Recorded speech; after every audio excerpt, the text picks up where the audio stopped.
out, sniper. Fire in the hole.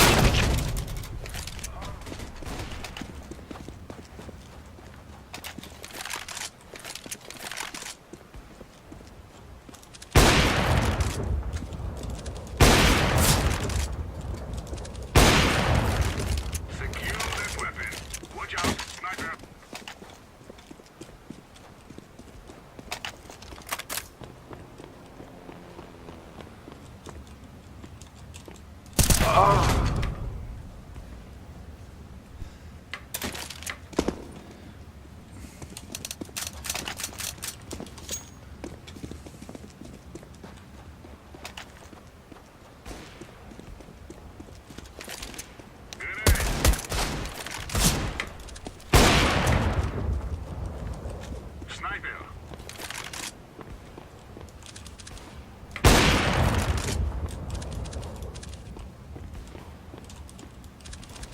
Use some help.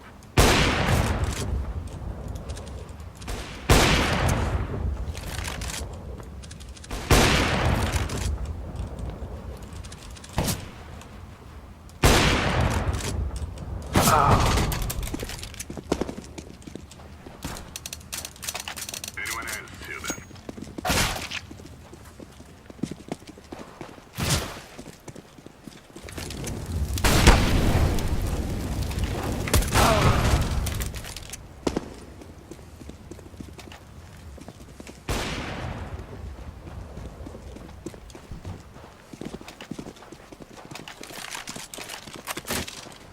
Watch out, sniper.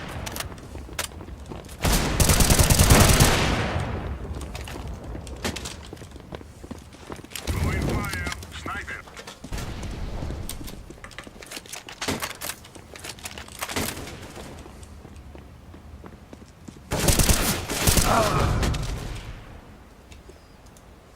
Incendiary, watch out, sniper.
We're wasting time. Let's go.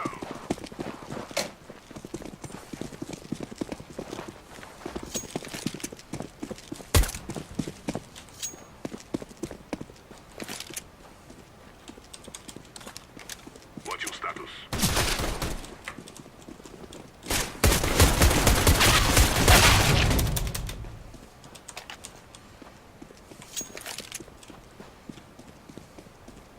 Bomb has been planted.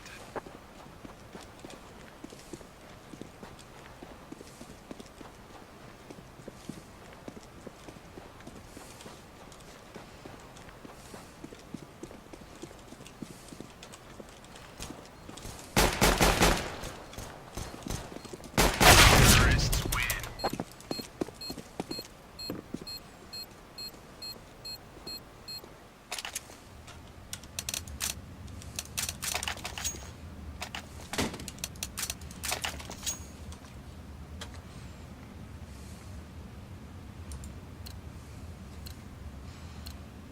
Go, go, go! Stick up on me. Yes.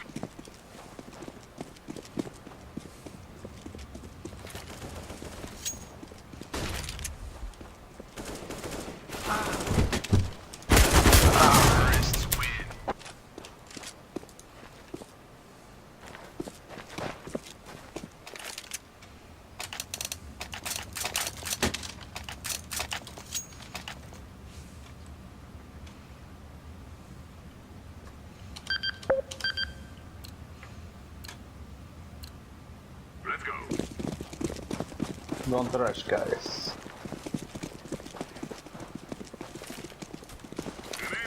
Вы долбоёбы, блядь, постоянно всей толпой в одно место бегают. It's me, shut the fuck up.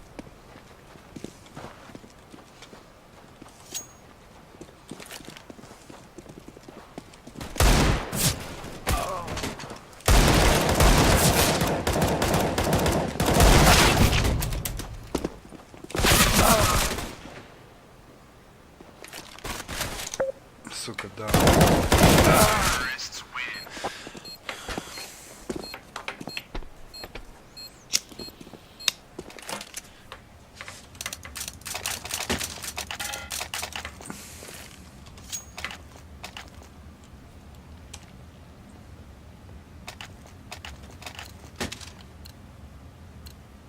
Let's get this done.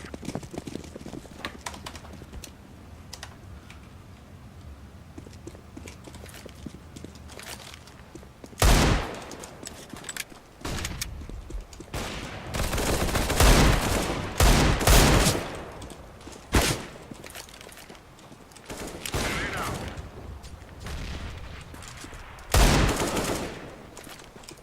Throwing flashbang. Smoke.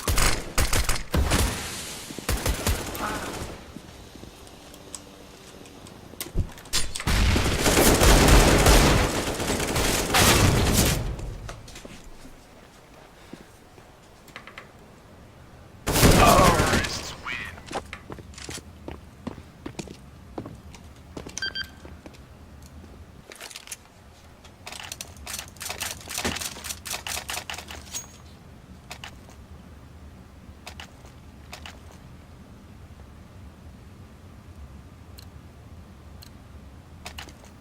Let's go, people.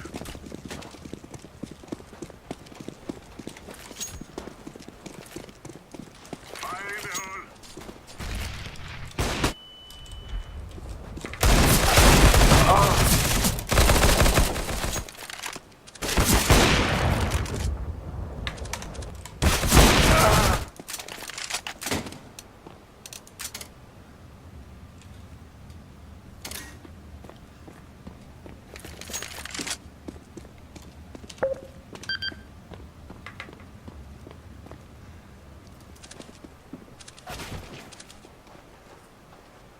Short.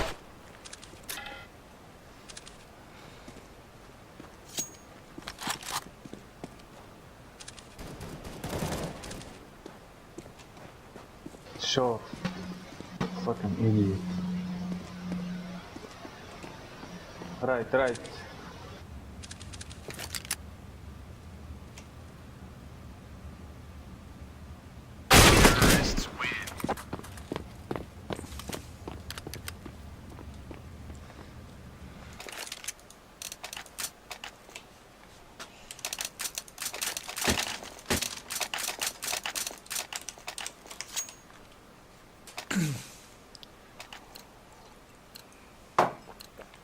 Do not be afraid. Let's go. Flashbang. Grenade out.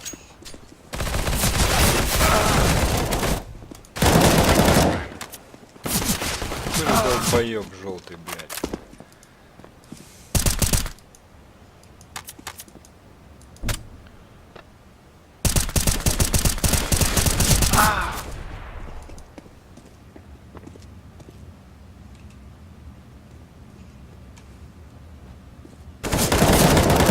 Да, я виноват. Terrorists win. В смысле ты виноват?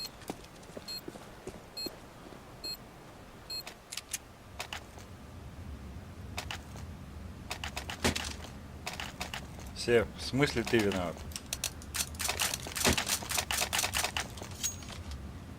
Да я просто вышел на этот, на тест, ну, не на мид, а где на сити.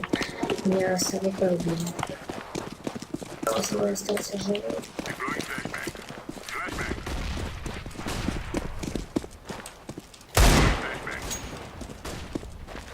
Flashbang. 2Б.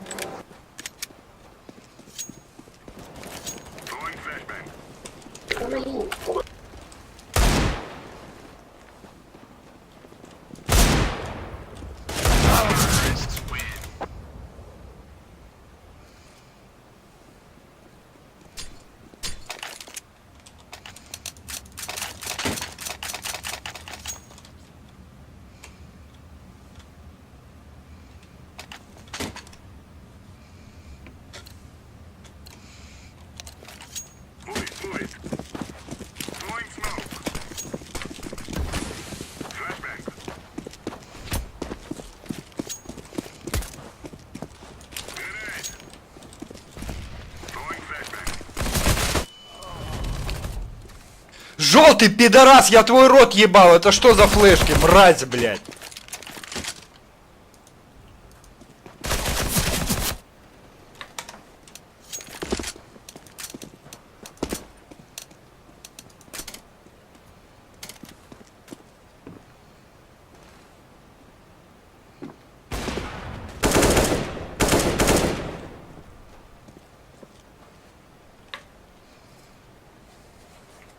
Terrorists win.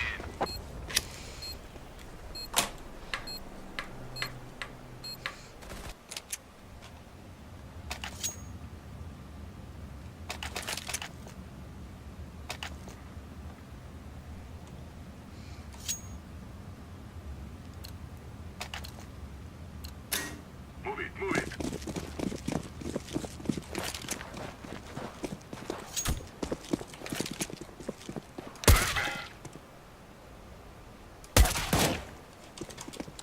Deploying flashbang.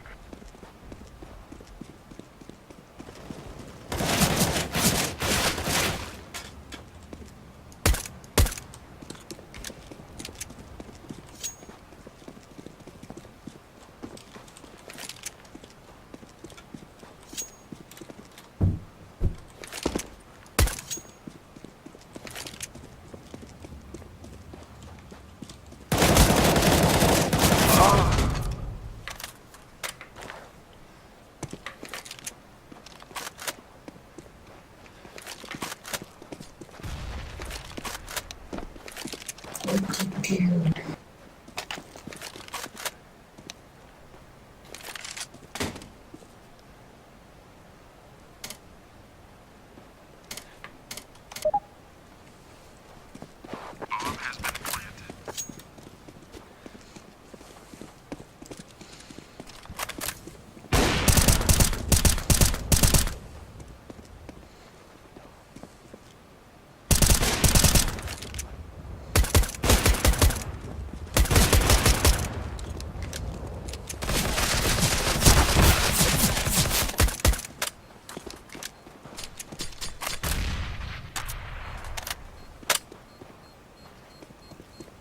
Да сейви не успеваешь. Throwing fire.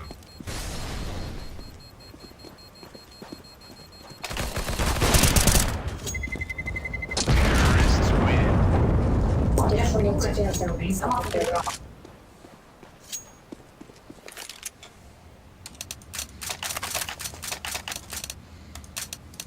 Тебе не надо АВП? Не. Ты ж хорошо с ним стреляешь. Form Стреляй. up. Let's go. Laying down smoke. I'm waiting here. Short, short, short.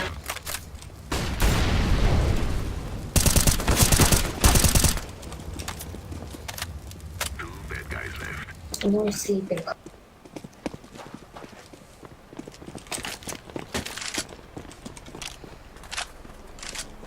Cover this area. Roger.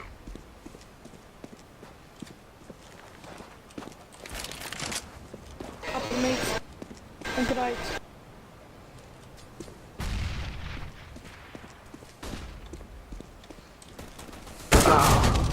Вон. Short, short, short. Low HP, wow.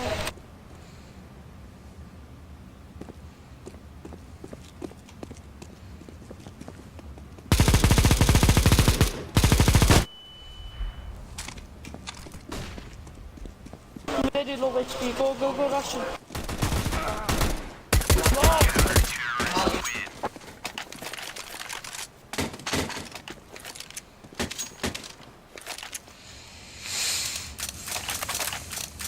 Фу.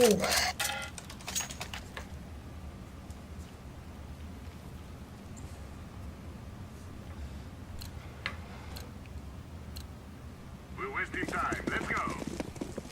Hold this position. Stay here. Roger that. Grenade out.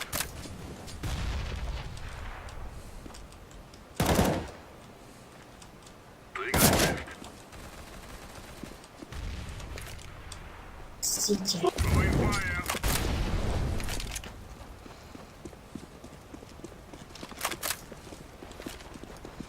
down smoke.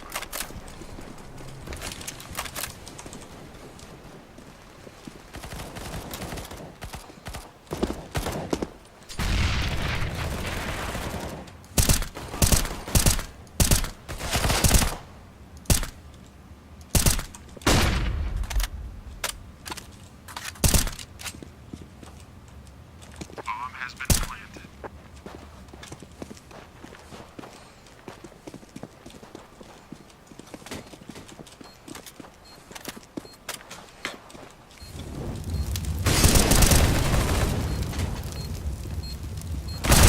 Terrorists win.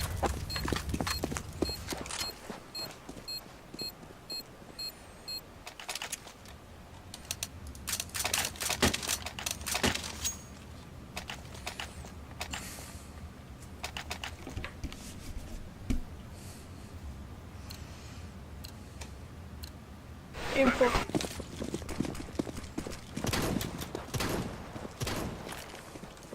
Decoys out. Orange info.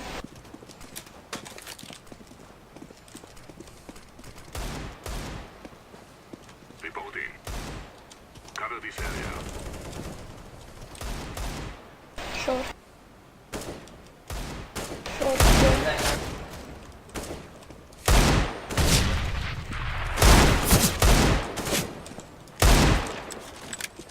Long.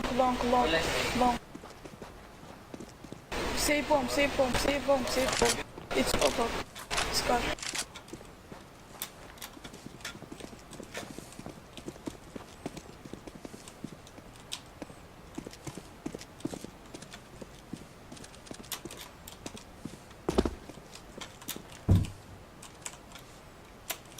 It's Scar, not green.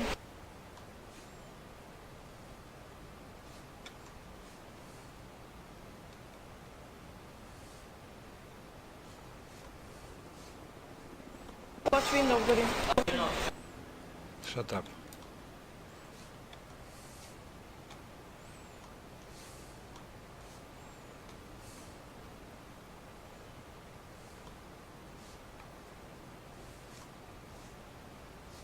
Counter-terrorists win.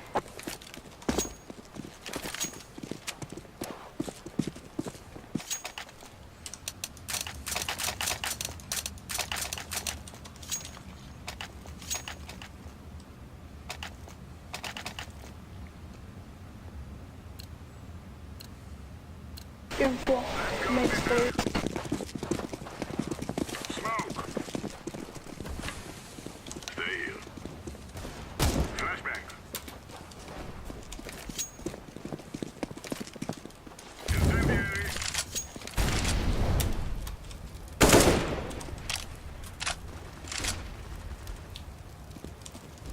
That makes play. Long shot. Counter-terrorists win.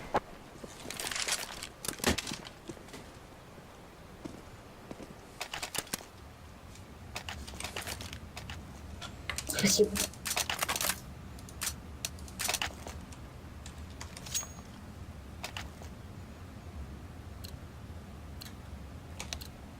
Let's go. Hold this position. That's a negative. Throwing a grenade. 3 to go. Throwing flashbang. Incendiary out.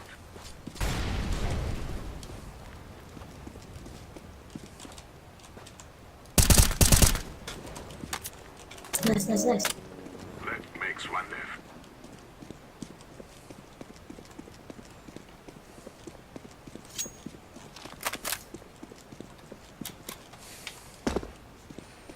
Почти эйс, дядьку. Counter-terrorists win. Какой есть, если я -2 дал? Да, почти.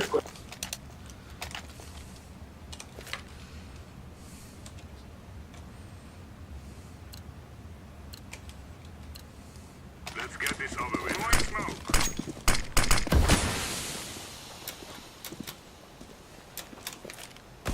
Throwing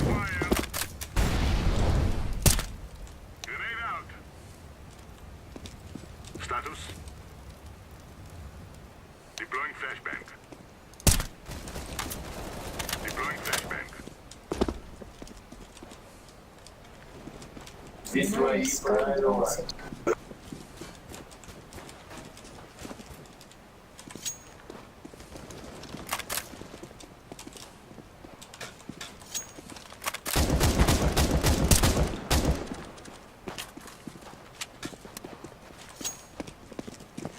Bomb has been planted.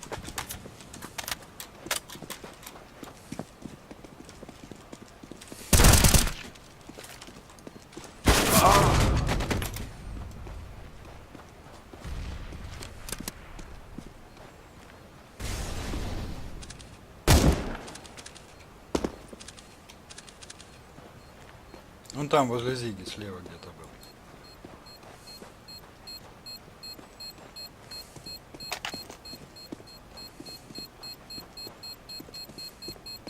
Diffusing. Terrorists win.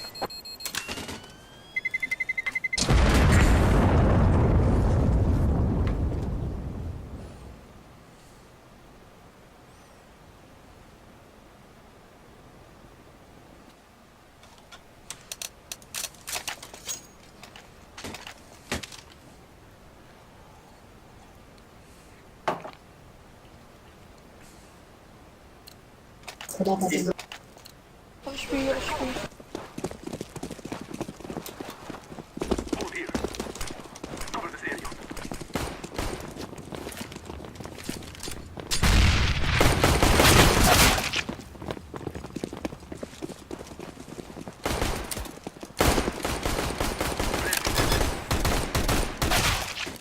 Bomb has been planted. Чё?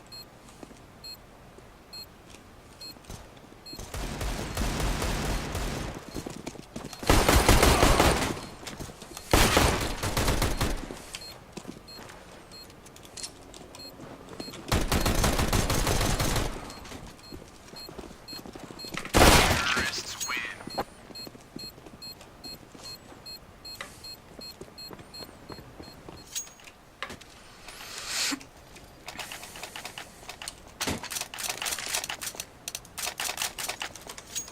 HP.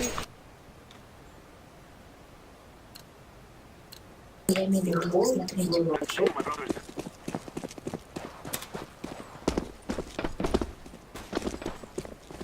Один на подъемке. Throwing a flashback. I'm throwing a grenade. Раз. Один на подъемке. Один на Б. Один на Б. Я точу один на Б. Terrorists win.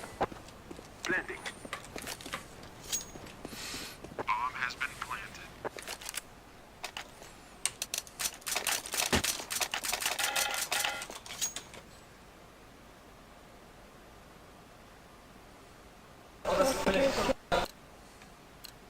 Flash one. We must move. I'm throwing a flashback. Flashback. Один нижний замок. Один Б. Один нижний замок. Are you there? I'm throwing a flashback. Back. Молю. One mid и clear. Left.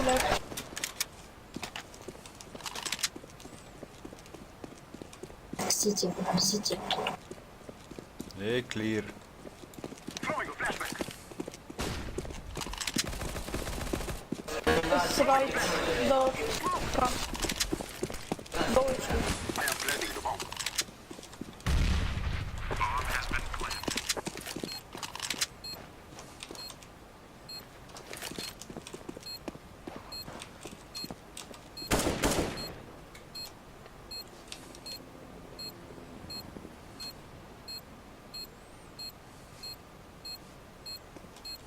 Terrorists win.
Ого.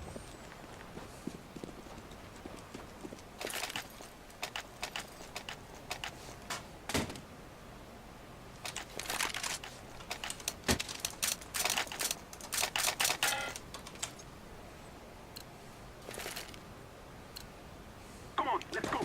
Throwing a decoy.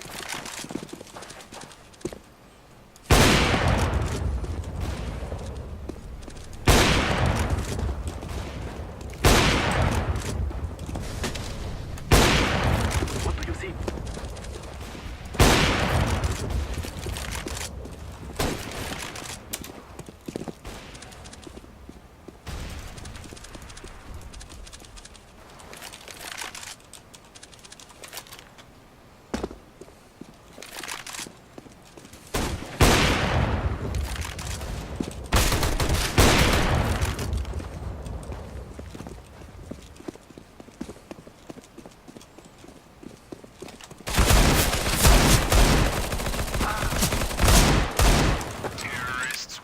Ну, не дали из, блядь.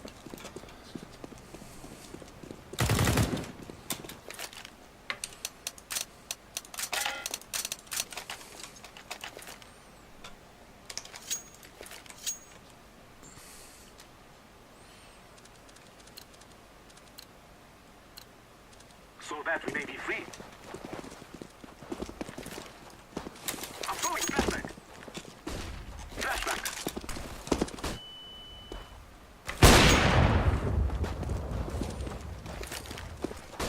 What's happening?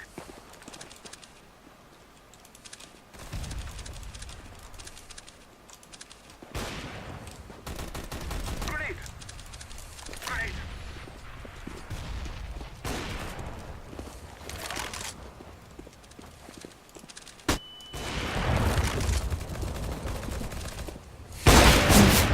Где у нас спасибо.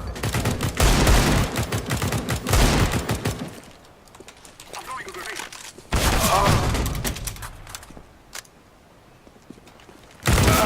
Terrorists win.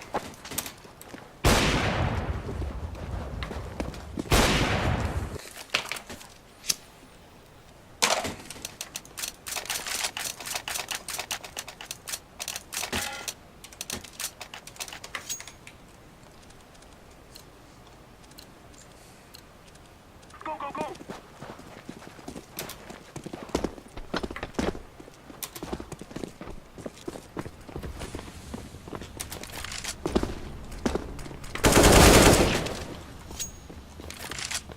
Are you there?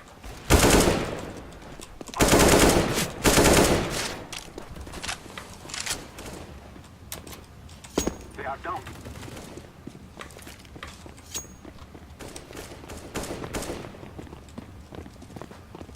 I am planting the bomb. Bomb has been planted.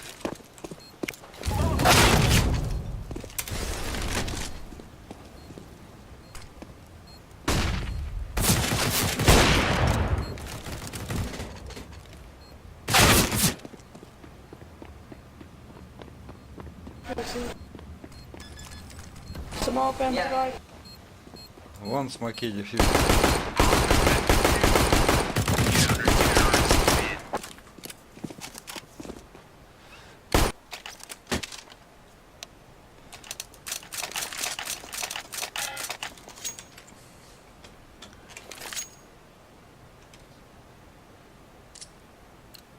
Back at our start.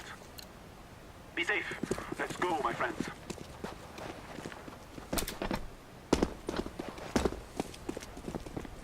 Throwing a flashback.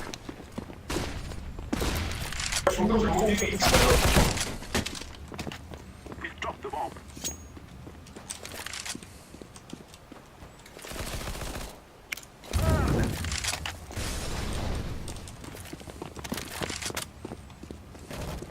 I am going to plant the bomb at B. Grenade!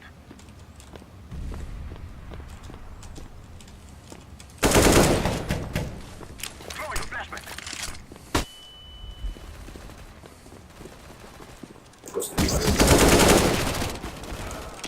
City. Бомбу ставь.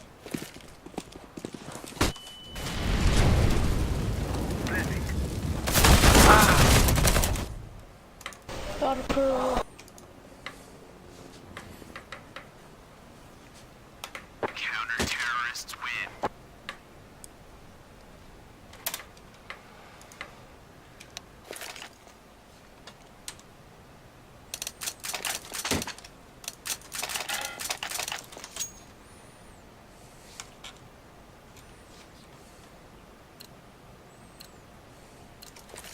Let's go, let's go! Flashback. I'm throwing flashback.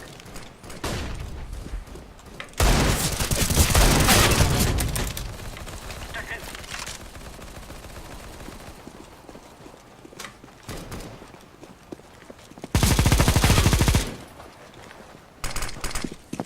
That makes left. Only one man left.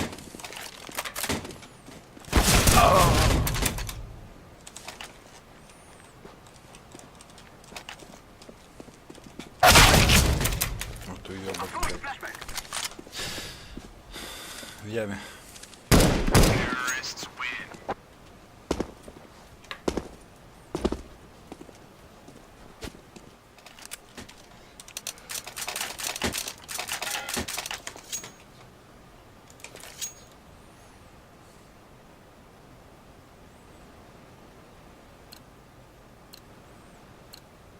We will defeat the mercenaries. Throwing a flashback. Flashback.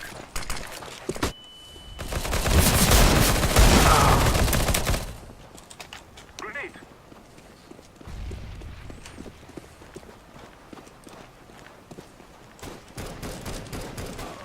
Throwing fire.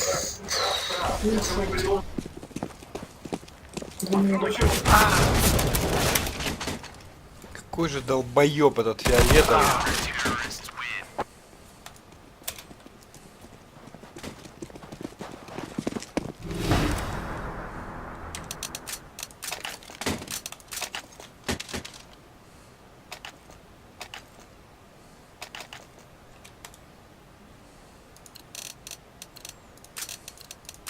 Move, my brothers.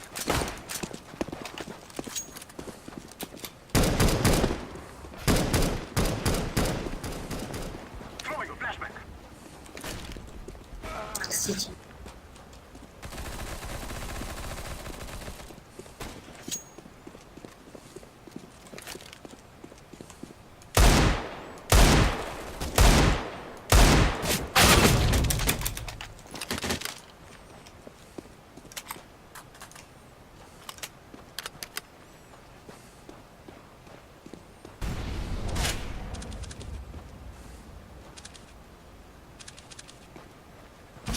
Сметаю же нахуярит по тебе.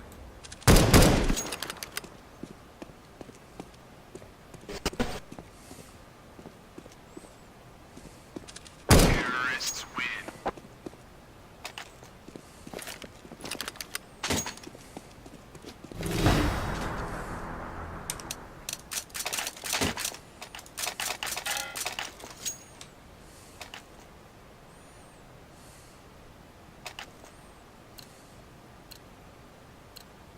We will defeat the mercenaries. I'm throwing a flashback. 2Б. Flashback. Дядько, у тебя папа, привет. Fitz, what are you doing?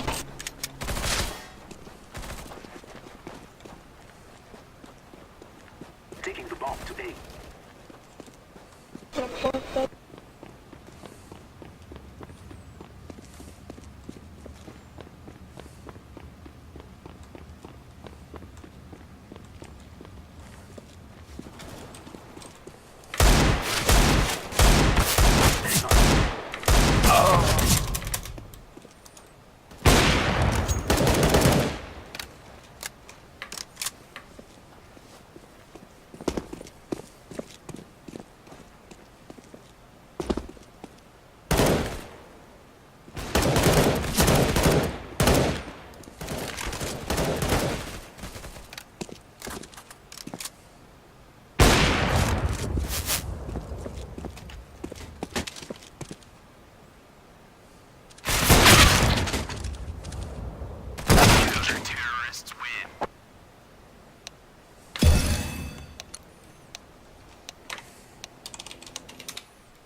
let's go for it. Why Shall not? we? Well, you wanted an opportunity to roast Don't lay him. this one on me, Paul. This is Oh, all right, you. was This it? this is Okay. your game. All right, okay. Do you? Wait, and Chad tweeted that he thought that maybe Immortals could be considered the best team on cash in an era where no one's considered the best on cash right now. But there is some evidence to the contrary, which we saw in the second half here, which we've seen before from Immortals. Yeah. I think lost to Mouse Sports on it 16-2. I think they lost to G2 after being 13-12-1 up, something like that as well. Yeah. There's a few examples in here where they are good on cash, but they're not flawless, are they? They had some benefits in the first half on that CT side. That double op setup they had was really effective. It took quite some time for Dignitas to figure that out and get it away from them. But then in the second half, Henry pointed this out as well. Just not a single plant in the second half. Yeah. It's like crazy. Like not even having success taking over the bomb sites, which is just very very frightening for this team moving forward on cash. Obviously, you have to be able to take over the bomb sites. It's a very John Madden statement, but I mean. Really? It kind of was, yeah. That was almost like you have saying to be able to plant the bomb in the defuse maps. almost It's important. like saying getting 0 rounds on T half doesn't win you matches. It's not enough. Let's bring in Still, who is in the player area right now. Good afternoon, Still. Congrats on the win, but that was far too close, wasn't it? Yeah, it was, man. We were like trying to close the match on the T side too much, and we were not playing our A game. Yeah. The first half, great, brilliant, great result, 13. So I think you were lucky in a few rounds here and there, and things went your way. But then in the second half, as Jason just pointed out, you guys didn't seem to be able to get the bomb planted. Why? Yeah, man, as I told you, we were not playing our game. We were trying like to close the match too many times, so we were a little bit nervous. And I mean, Immortals used to play like on a loose style. We were like doing default, and it wasn't working. Like every single round was like 4 against 1. So I don't know what happened, but the main thing was that we were not playing our game. Yeah, but I guess in the end, it doesn't matter too much when you win the match, and now you've got to look forward to winning another game tomorrow, rather than thinking about we might end up not qualifying again. Yeah, for sure, man. No matter like how we win, the important thing is to win, and everyone knows that Dignitas is a great team, so we are really happy. Yeah. And in terms of the pressure on you this time round, is it different from other qualifiers? You've come so close before for qualifying for majors, and everyone talks about the fact the Immortals, they've never made the major before. It's incredible that we think of such a great team as yours not playing at the majors. So does that add more pressure, or do you guys try and just not think about that? Man, at least for me, there's no different pressure. No matter what tournament you were playing, you're always playing swing. So there's no such a thing. Oh man, you're playing a major, so there's gonna be like more pressure. You're playing like a local tournament. So for us, at least for me, it's all the same. We're always trying to win, and we're always like trying hard. That's probably a good mentality to have. We've got Natu and Moses here. Moses, got any questions? Yeah, I was going to touch the bomb plant thing, but we covered that. I mean, what is like the kind of, how are we getting Bolts more activated? Because it's been a while since we've seen him kind of be the guy who's topping the scoreboard for you guys. It seems like in the past some of that's been the best. I know you guys kind of flip-flopped on the decision of in-game leaders for a while there, kind of tested it out. Where did all that land? I mean, was there reasoning behind why we're sticking with you as the in-game leader? Yeah, normally people say that in-game leaders like cannot frag, but since Bolts like became the in-game leader, he's playing a lot better, and we do not know why. Maybe because he's playing for him, so I don't know, maybe, I don't know. Yeah, and this is a good thing because he's so impactful for us. Like, he's good on clutch, he has such a great aim, he can lurk. So since he became the in-game leader, he's playing much better. It's interesting, that doesn't always happen, Natu, does it? No, it doesn't. How do you guys feel about the addition of KNG and then the dynamic between Henny? How does it work with the opping? Like, how do you think of the team? How do you balance that between the two? Yeah, since KNG joined, I mean, we were like really aggressive before. Immortal has always been aggressive, but KNG, with KNG became a little bit more because he's like, he has no fear. No matter who he's playing against, I mean, against the match against SAK on Cash, man, he was like dominating mids all by himself. So we're a little bit more aggressive, and I mean, we can double off on the CT side right now, which is like really good. Like before him, we couldn't because we had no good oppers. So that's why our CT side is getting stronger. That's brilliant. Thank you very much for joining us, Lucas, and congratulations again on winning today. We'll see how you get on tomorrow at day 3. Thank you very much. Thanks. There we go then, Still winner with Immortals in their game today. A tough matchup, and and one they had to win, Natu, really, didn't they? Well, yeah, You I think said, about the I teams said now. before the game that it was an easier matchup for them, obviously, than it was the first one. That they made it a little too hard for themselves. Yeah. Obviously, after what happened in the first half, like I said, the numbers kind of lied a little bit. It should have been a little closer in the first half, but Yeah. that's what bailed them in the end, considering how It's the got them second out of half jail, went. isn't it? I think there's only one team that's made it through the major qualifier starting 0-2. It was G2 or Envy last. Envy, yeah. Envy. Yeah. Yeah, they started 0-2, and I think they're the only one to do that. So yeah, I mean, obviously. Oh, super no, important. G2. Yeah, it was G2. G2. Yeah, yeah. One of the French teams. One of the French teams. I mean, They're all the same. yeah. Well, they kind of are. Yeah. Every time there's a roster change, it's just like, all right then. Yeah, let's before we send it off to a break, why don't we just talk about the 4 teams that have lost today, because they're all in the bottom 4 now. They're playing each other. It's a disaster, really, for the 4 teams down there, not least of which for Optic. When you think about that, they're in that bottom 4. Renegades are also in there. Tengri, we probably would have expected to be in there on day 3. And Dignitas as well, who are a dangerous side and just shown us they can play. Yeah, but I mean, every team at the major qualifier is going to be dangerous in a sense. But I think if you take those 4 teams, you probably would have put money that it would be Dignitas and Tengri would be down there. I think Optic is a little bit of a surprise. We knew they were kind of in a free fall coming into this, but I think it's kind of just shown how much. I think everyone's kind of surprised to see how bad it's gotten. So that's extremely disappointing for them. I think, especially considering getting trained in 2 maps as well. Is like the map. That's the map. They've you got wanna to win play at least if you're one Optic. of those out of 2, haven't they? Yeah. Really. We're here to support you. Yeah. It's okay. It's alright. Well, I mean, let's focus back on chat again, because Renegade's down there as well. That was like Yeah. that was one of the teams I was actually like Moving swiftly debating. on. Yeah, that was one of the teams I was debating, like saying Renegades was going to qualify because they look great at the Asian minor, and you know Nifty's been performing very well individually. Nexa has got a lot of promise around him, and then you add in Aza and JKS, these guys who even the consideration of these guys coming to an NA team has been just like a fantastic prospect because they're so insanely talented. That's a team that sometimes it just doesn't make any sense how they're underperforming. Yeah, those 4 are in the bottom 4. So we know the bottom 4. We know one of the teams that's won today from the upper half of our day 2 bracket, of course. Next up, we've got our second match from that high-sided seed, and we will find out who goes through. Just 3 more games to go. Stick with us here at the PGL Major Offline Qualifier.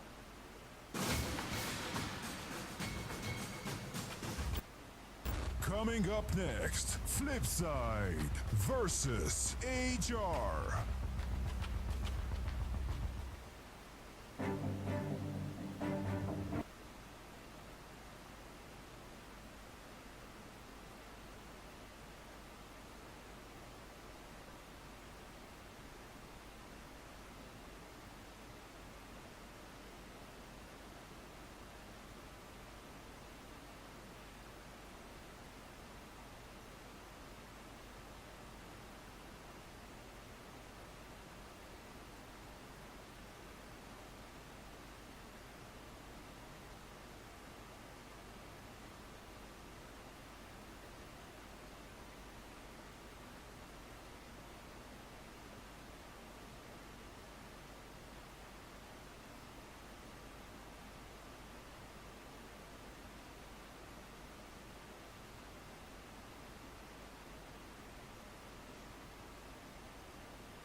Well, this takes place somewhere, right? Oh, look at it. He's got it! Skidoo is a hero!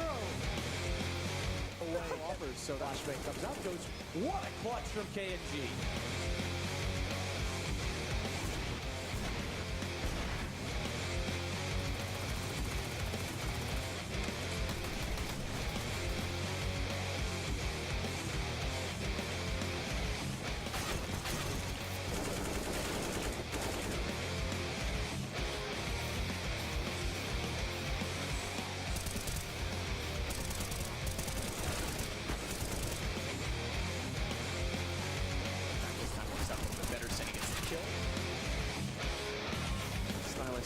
Got to find one more, HJ.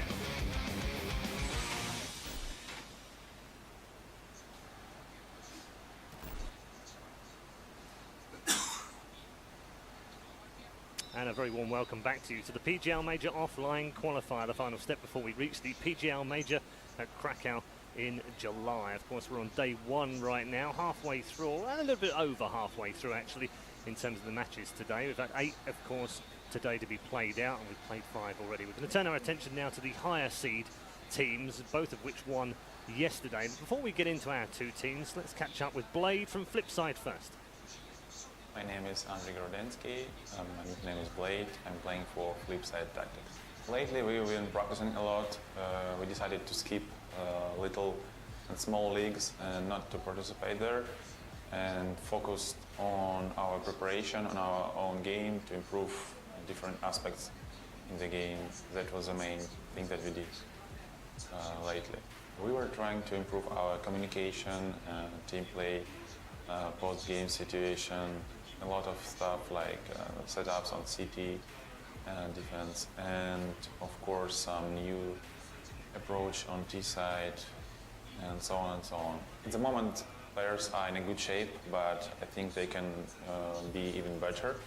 So if we qualify for major, we will practice even harder and try to get even better shape. The CS scene is growing at the moment, and a lot of teams trying to be the best as all other teams, and they improving all the time, and they finding new organizations, new coaches, and I think that it is growing really fast, and they just need some time to become better.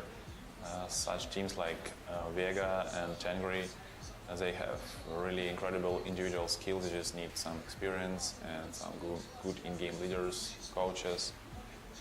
So they just need a good structure to become top team. Renegades are a really good team. They have a new lineup, a new coach, and they are getting better and better every day. So I think it's a really tough opponent, and if they will find their game, they can beat a lot of teams on this tournament. And there are also a lot of other big names on this tournament, like G2, Immortals. I think they are the favorites. Mousesports, Hellraisers. At E-League, we had some issues with communication, team play, because Electronic was mostly a new player for us. We played only like 2 or 3 months with him, so we needed some LAN experience with him. Even though we won DreamHack Leipzig before the major, it helps us a little, but still there were a lot of stuff where we could improve. So at this point we have improved a lot, especially in team play aspect and communication aspect. But still I think we have a lot of stuff still to work on.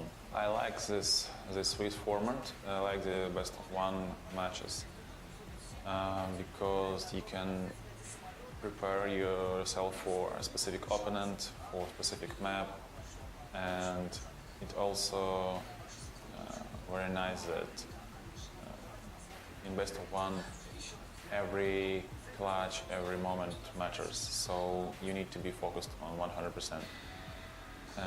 And I think that on LAN we can be really motivated, and best of 1 can benefit us. This tournament gathered really strong teams. The whole Counter-Strike global offensive scene is really competitive nowadays, and gets better and better and even more competitive. So I think on this tournament all teams are really good and you cannot underestimate any team. But of course there are like much stronger teams like G2, Immortals, Mousetrap, like big names, they always going on lands and so on and so on. So I don't think that there are like some weak teams. Of course we can look on like less experienced things like Tyloo, Vega, Tangri. I think these three teams are like less experienced than other teams. But still we cannot underestimate. I think all these young teams, they always can surprise you because they have a huge motivation and huge desire to break this wall of become a top team.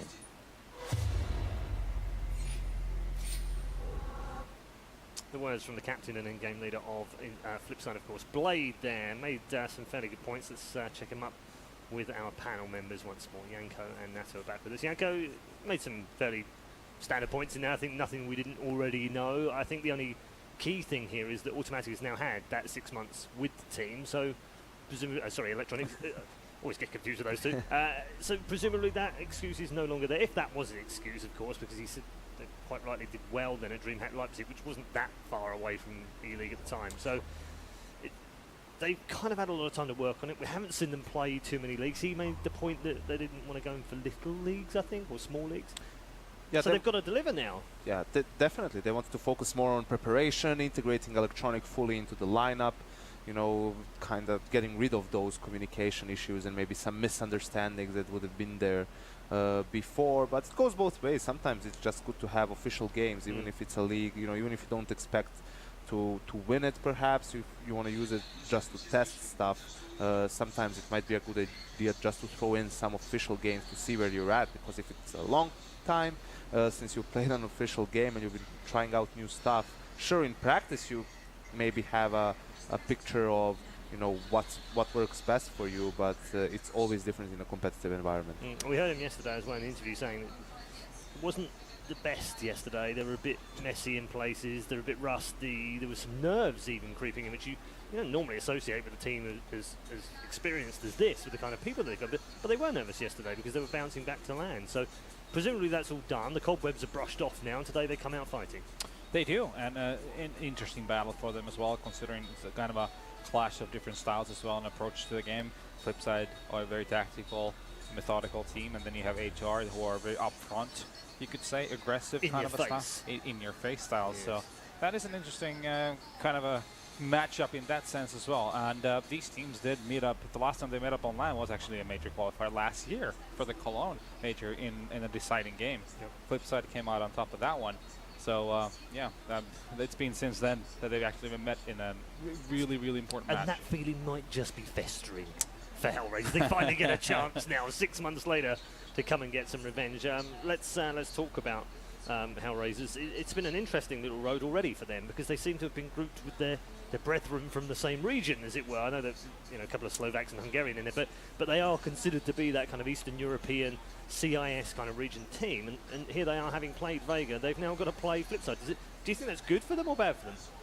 I mean, they know each other from a long period of time, obviously, in a bonding, having played in Flipside, for example. So there's a lot of history between these players in that sense. Probably easier for them to playing, even if Flipside hasn't really been present in the recent times compared to someone like Vega, who has a lot of unknown, played very aggressive, and we saw HR actually kind of be in a bit of a trouble when they had to play against a very aggressive opponent. They weren't really comfortable looking when they were playing in that kind of situation where they had to slow their pace down or kind of adjust on the fly into the situation. So yeah, I guess it's a bit more comfortable when they know they don't jump into so much unknown, and now they've seen the way Flipside played in the previous game yesterday, that, you know, you can't really reinvent the wheel. There's a certain manner, a certain kind of a way that your team is going to play under a certain leadership, and that still applies for Flipside. Yeah, and Hellraisers yesterday, you think back, you look at it on paper and you go, well, a 16-10 win over Vega seems about right, but actually it's not the story of the game at all. They were awful in the first half. Credit to Vega, obviously, but they were torn apart. They were slowed down. They were confused. They were frustrated. They couldn't seem to do anything they wanted to do in that first half. And in a way, Flipside have got to do the same thing to them today. Yeah, it's true. They were struggling a little bit on that T side, but then when they switched to the CT side, it looked flawless. Yeah. Right? Didn't concede a single round. So I think to an extent, what is true for Flipside might be true for Hellraisers. Didn't play a LAN in a, long time. It was DreamHack Tour, I believe, was their last showing, and this obviously is a lot more important tournament. You have more pressure on yourself, and playing against another domestic opponent in Vegas, to an extent, of course, might have as well been, maybe not wanting to overextend, maybe giving them a little bit too much respect. And those domestic matchups, to an extent, can always be troublesome. These two, would it be fair to say, could be both at the major still? I think so. Regardless of what happens here, I think both teams would still have a chance moving forward. Flipside in that game yesterday against Renegades, it was very, very messy from their side of things, and still they managed to eke out a win. Hellraisers, as you already mentioned, that first half shaky, but in the end, a pretty comfortable win for them. This game is going to be important because both teams, there are more difficult opponents they could have gotten right now. So if you get a win here and are up 2-0, it's going to be just one more, right, in 3 remaining chances. Yeah, which you'd fancy your chances in every time, wouldn't you, as well? Of course. Going 2-0. So, yeah, we'll move into the map vetoes fairly shortly. In terms of maps, Natu, what are you expecting here? Well, we can already see it on the screen, so there you go. It's going to be Overpass. Just like that. That was like magic happened. I mean, there's certain similarities these teams like on the maps. I'm not sure on Overpass. HR does play, but it's not something that's magnificent on their side. I think actually it's the best map for them. You do? Yeah, because well, they've won 6 out of the last 7 they've played on it as well. When we go back, to the previous major qualifier, that was the Hellraisers map, right? That's the map where they beat beat an NIP, the map on which they beat Cloud9 as well. It's one of those maps where Hellraisers even early on were able to beat like top tier teams and create upsets. So obviously from Flipside side of things, that coming into the game. So this could only be, if we leave Overpass in, definitely Hellraisers will go for it. So we're going to prepare a game plan specifically for this map. And sure, that's all fun and games, but I am not very comfortable with this decision because simply Hellraisers is so comfortable in this map. Like players individually as well, not just as a team, how good you are at breaking down the map and understanding how the map works. The players are going to feel super comfortable and they're going to probably have an easier time playing than on a different map perhaps. Yeah, it's very an interesting tactic, isn't it? Especially when you haven't played very much online or even against other teams on LAN,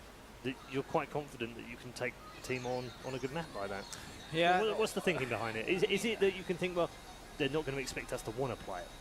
I don't know. It's a map where you need to have a really good rhythm on because it's a game of taking a lot of map control and then make a decision based on that. If you haven't played in a competitive environment for a while, it might take a little bit of while to really get that to kick in and get into the right gear. Because it's like Yanko says, theory's great. Yep.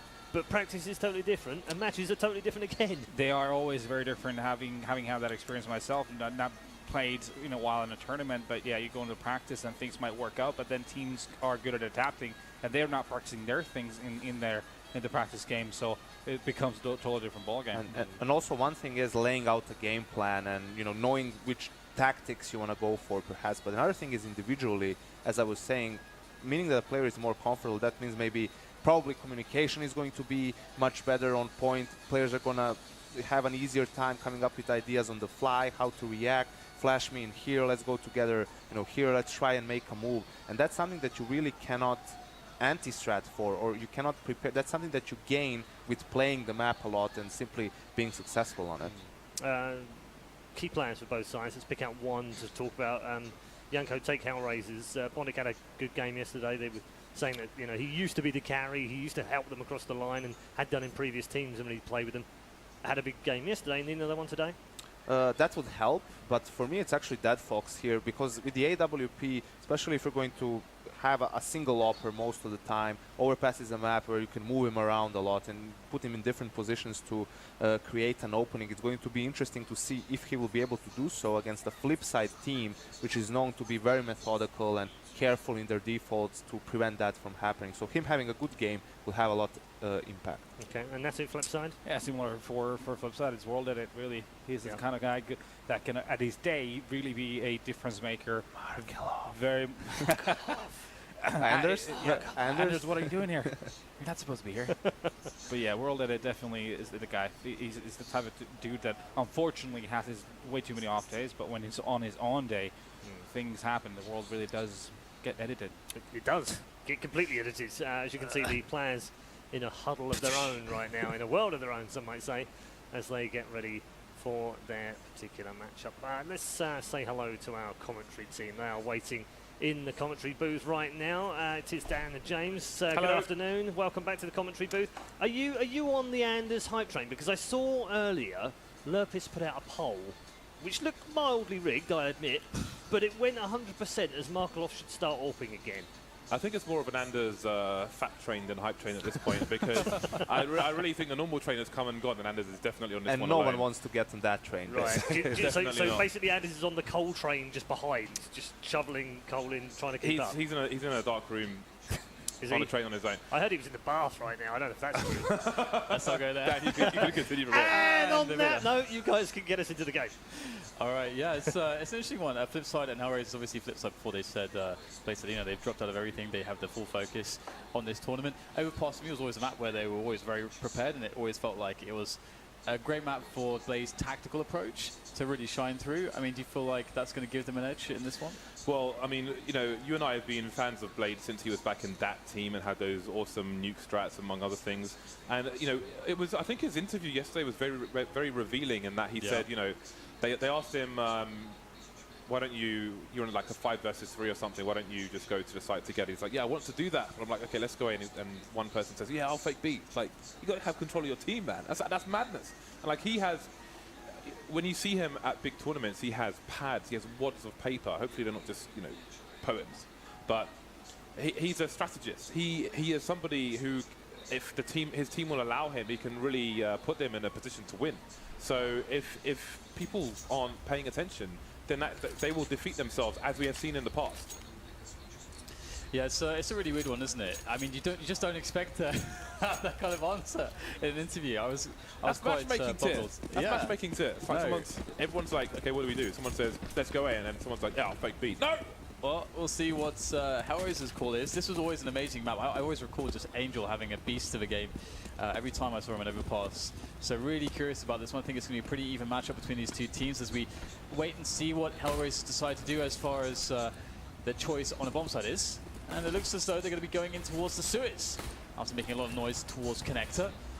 We have some utility here on Steeko. Azira will make his way through the monster tunnel, looking for the first engagements here, trying to split this defense, seeing what else he can get done. That's a nice entry from Azira there, turning his attention quickly to Markelov, but it was all a ruse, James. Oh, it's a trap, man. He's been sold out. There were 4 people on the A bomb site, and now Flipside will be funneled back towards the A side. However, there will be one player on the flank, that is Markelov, but maybe he won't get there in time because Electronic's being taken down. Blade is stuck, and Angel, he's got more bullets than the USP. He is spamming for days, manages to get his reload in, but he can't get the kill. Markelov still on the flank in his 3-on-3, quickly made into a 3-on-2. Last 2 CTs coming in from the B bomb site area. Deadbox, rank distraction, the flanks there from Steeko. Great stuff from Hellraisers.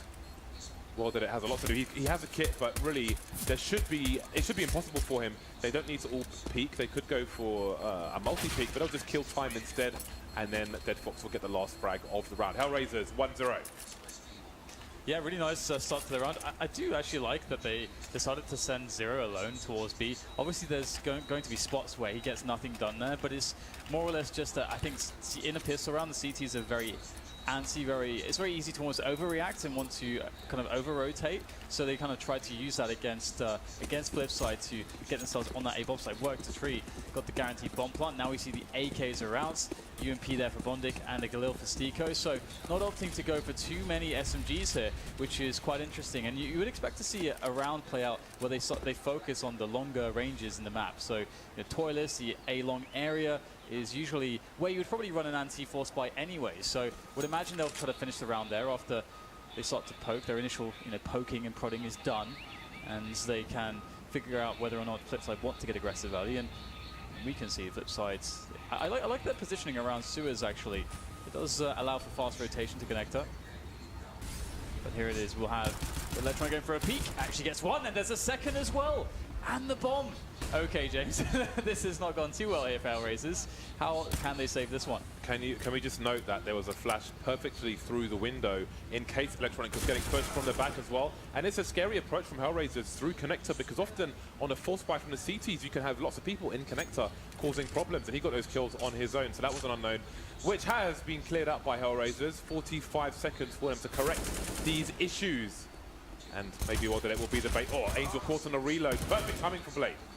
And Seeker going in, can find himself 2, but the Glil is not going to be able to get him 2 kills. Zero will have to swing around and try to save it, but Waylander there with the pistol is going to be able to finish things off. What an upsetting situation that Hellraisers have found themselves in after that pistol victory.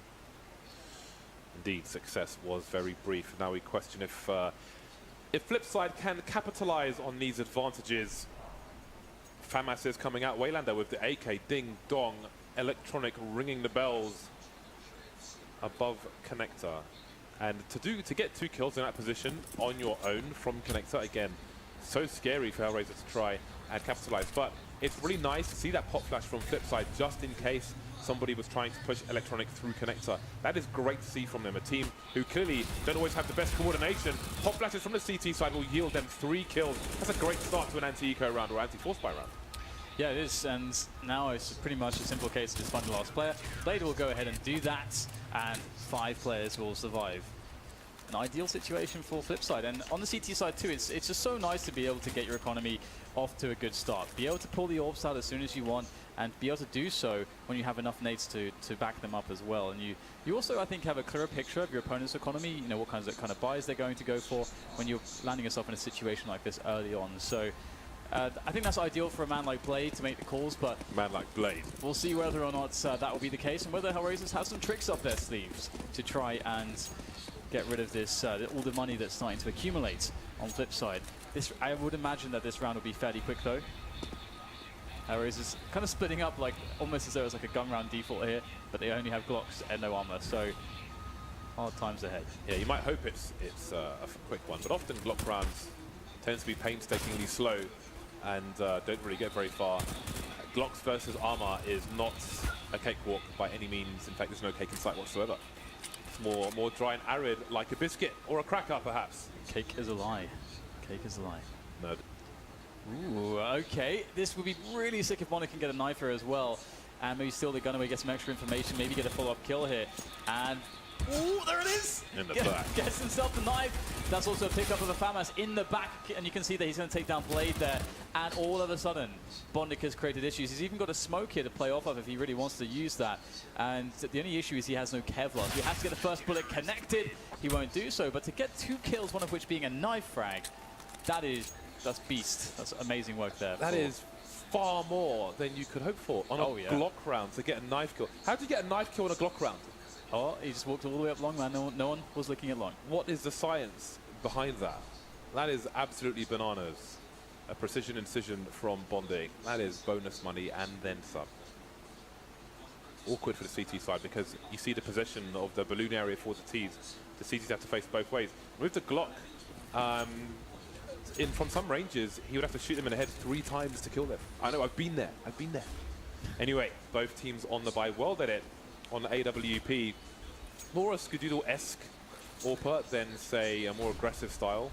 He's one of the dependable ones. There was a stark difference back when Simple was on the team as well.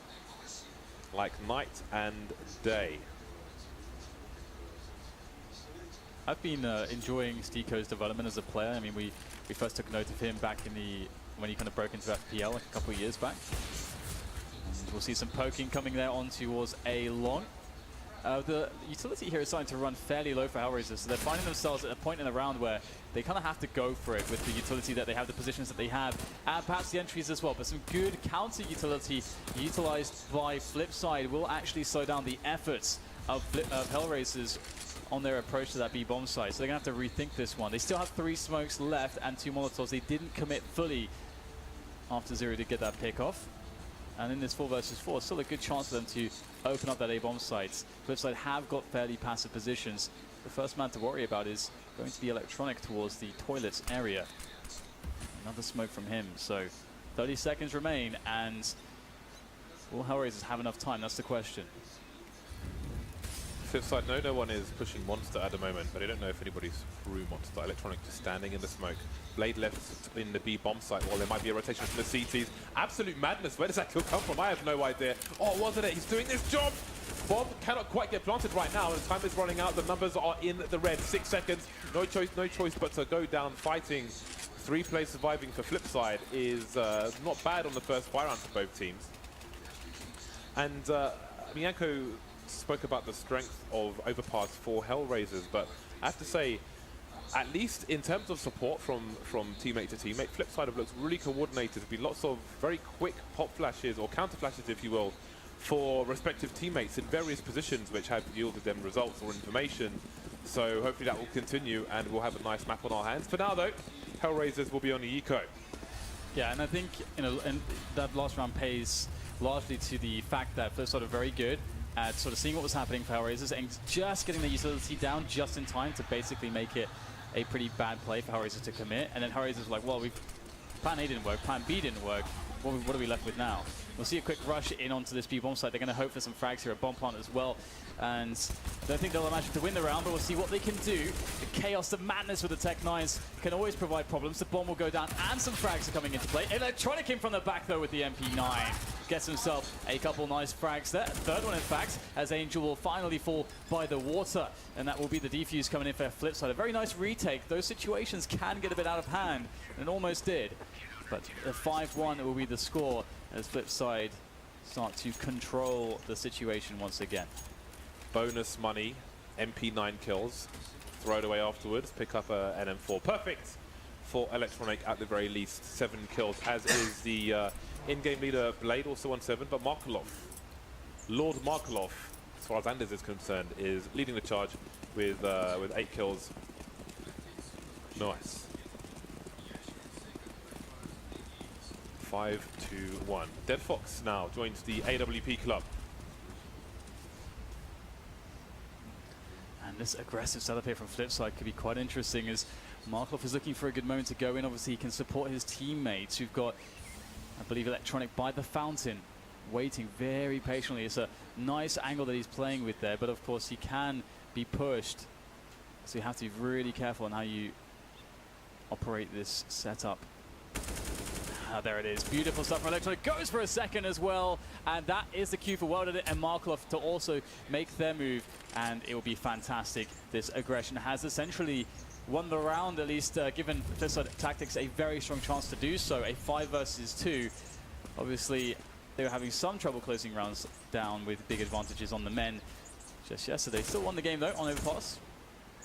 We'll see if Flipside can essentially close this round now without losing any players. That would be amazing in this position to really get that money going.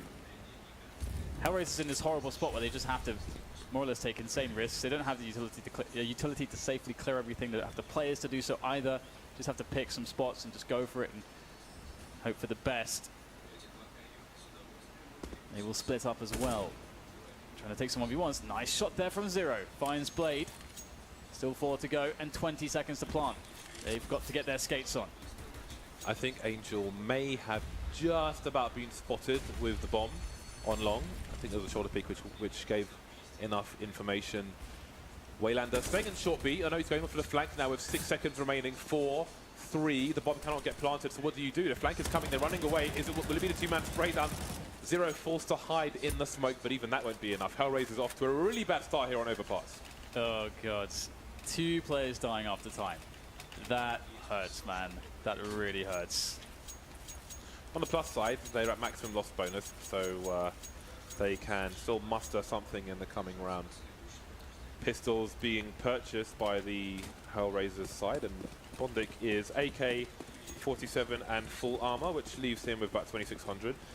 I do wonder though, so Bondik had extra money, right, which he spent, but Angel's got $600 because he lost by timeout, so I mean, he'll get, what, $3,400, still have $4,000-ish? Well, yeah, $4,000. So he can still buy an AK next round regardless, so why not? Why not? They could have more grenades though, assuming they don't get a bomb plant in this round. If he drops to his teammate next round rather than buys in this one. Markov is dealing justice to the Hellraisers players at the moment. And it's not really a way in so far for Hellraisers. Looking to get something done with the Deagles. Those long-range picks can be possible with such a gun, but Hellraisers aren't able to find that way in. Flipside are playing it appropriately, taking the passive angles, playing these setups and with each other on the bomb sites. There's no need to take map control, there's no need to push. Sit back, use your utility, use your men, and you will be fine. Another attempt here from Angel. And Angel has great pistol work, generally speaking. In particular, the CZ on the CT side always seems to astound me how good he is with that. Right now, it's quite a... It's always painful to watch, James. They're grasping at straws in this round. It's laboured, yeah. This is like, well, this is like hard labour. Sentenced to hard labour, trying to dig with 30 seconds left. Oh, hello. Is there a chance for a bomb plant here? Blade is somewhat isolated around this pillar. He needs to get at least one more kill. Not going to get it if Angel finally gets there. Oh, hello. Again from Angel. 12 seconds though. He's got to plant the bomb, but it's exposed. It needs to be collected. Angel, 7 seconds. Oh my god. Surely not. He doesn't get the bomb down. This is what an awkward situation for Angel. Just kind of casually reloading in the open, and then be like, oh well, 7 seconds, better plant this bomb. Oh well, I can't take this frag. Oh, now there's not enough time left. Very, very weird situation. And again, after how painstaking it was to be in this 2 or 3 versus 5, and it's just nothing. You just can't get anything, and the CCs are playing so passive on the bomb site. To actually get that to a situation where it's a 1v1, that is quite absurd. That's super awkward for Angel, because again he started the previous round with $600, and like he's lost 2 rounds by timeout, which really sucks. So not an ideal situation for him. He's down to the CZ for this round. The fabled CZ, and he does not even have a helmet. A push coming in through the monster area, going all the way at flip side at the moment. Waylander tries to get another kill, but he can't quite do it. However, Bondic will be finished off by Markelov's grenade, and there's more Markelov for you, Anders. 4 versus 1. Stiko, isn't he like Guardian's best mate? Yeah, he's Guardian definitely has tried to help bring him up as a player. And we did an interview with Stiko, again a couple of years ago when he was coming up, and one to find out how his name was pronounced, but also just to find out a bit more about him. And he seemed to be back then a very motivated player, someone that was very involved with the team and would always be the team player. Like if there's a role that needs to be played by the team and he doesn't play it, he'll happily try to learn how to do that role. He's spent a huge amount of time doing it, no matter which role it is, so he can fit that gap in the team. And to not only become a better player, but to obviously be able to support the team he's playing for in the best way that he can. Not a selfish player by any means. I think someone that's is certainly good to play with. So that is going to be a benefit for the Hellraisers. And yeah, it's an interesting situation here, because Hellraisers not really looking amazing on the money, really at all so far in this first half. Ooh, we went under the water there, James. Look at that. I don't know. I've never been under the water that was before. A baby shark. And there we go. 8 rounds for Flipside. A very solid CT half so far, and it has to be unexpected, a scoreline like this. Hellraisers on a buy between the buys, a bunch of pistols, some grenades here and there. 2 AKs, a pair of AKs, twins, a duo of AKs. Electronic, he senses grenades, he sees grenades towards long, and there will be no peek from him. He'll back off. Try to waste some time with Hellraisers. Lots of rounds have gone sub 30 seconds, so seems Flipside are comfortable in those situations when it's Hellraisers pressured for time. Dead Fox has found difficulty so far, AWPing on the T side. I think he's got 1 kill at present. Well did it. Having a good time at the moment, 6 kills for him. 1 minute mark. Hellraisers facing long, but they don't really have the best tools for the job at that range. Yeah, it's honestly, money has been such a huge issue for them in this first half so far. Their economic decisions and the positions they've been put in. Oh, so many targets to choose, but Mr. Weldon, we'll miss one eventually, and the bomb will go down somehow. And the chaos and the madness in the Bedlam That is this A bomb site currently, but all the players will be cleaned out eventually, and we'll get a defuse here from Flipside for the 9 rounds to the 1 of Hellraisers. And again, you can know that Angel, one of the few players on the T side that will equip the CZ over the Tech 9. Very hard choice to make. I love the CZ, and even I do not dare do that. The rush potential off the Tech 9 is just so powerful on the T side. That's what he goes for. Overall, a pretty good defense here. I don't think that Flipside care too much about giving away a bomb plant. I feel like the original Deus Ex, Daedalus' name should have been World Edit. Yeah, that game was absolutely amazing. But look at the dangerous game that Electronic's playing. We saw previously he got a 2K out of this position. In fact, I think eventually got 3 kills in total off the back of this forward play from Electronic. They have a different setup this time. Previously, we saw Markov on the long position. Right now, it's only World that is supporting him. Oh, I saw that hitting, but it didn't quite connect. Just kind of baiting them to try to move forwards. After he misses the shot, you think, oh, I can just move forwards. But then they would move into Electronic. So let's see if that's to be the case. Well, not even required. Blade was holding down to the connector area, but it's been given up to the T's, who will get absolutely wrecked by guns, by fire, by all kinds of stuff. And I was going to say, you know, with control of connector, it would allow Zero to move into a short B with some cover, but that has been abandoned now. Disaster has struck.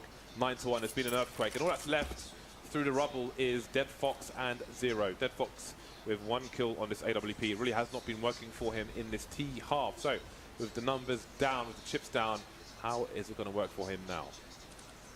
Oh man, that's some information. Spots the location 1 player. Nice flash work though to get some info. I'm not sure if Blade actually spotted anything. We'll see from the rotation. I think he did, because we'll see a rotation here from the CTs. We'll see both Waylander and Markov making their way through to connector. There is the first pickoff. Waylander, he's found the bomb. Oh, Dead Fox jumping down the stairs, finds himself the return kill, but his back will be fully exposed. Markov will take him down with ease. That dirty smile at Markov is like, yes. Smug. Very happy with himself. 10-1. Markov loving life at the moment. 12 kills for him, almost leading the charge, but Electronic is doing so with 13. Hellraisers not really having much success in any regard at present. Only 4 rounds that they can win at this point. 10-5 is the best they can ask for. They might have thought that they had this in the bag, but the bag has holes and the shopping is all over the street, Dan. It's being raided by the passers-by. Well, it's a hard comeback, isn't it? But we've seen so many of them of late, so many comebacks from these crazy scorelines. And I would say that Flipside's CT side, it would have been what I was wondering about the most against Hellraisers. I know Hellraisers have a strong CT side as well, so it's not too late for Hellraisers. But you do really need those 3 rounds just to give yourself some security, something to work with if you lose the pistol. Again, it's another round where we just see... I feel like we never see a full buy out of Hellraisers right now. We've got a UMP2 Galils, saw lack of grenades, and they're changing the pace here, going towards A-Long quite quickly. Electronics should be able to spot some of this. And Flipside, we can note that they've been changing their CT setup quite continuously here as well, which is always hard to deal with. I think the issue for Hellraisers at this point is they can't afford to lose any more rounds. They have to force buy rather than go for that half buy with pistols. I mean, they've been in max loss bonus since day. So normally they would have full buys in the next round. But at this point, they don't want to be 11-1 down.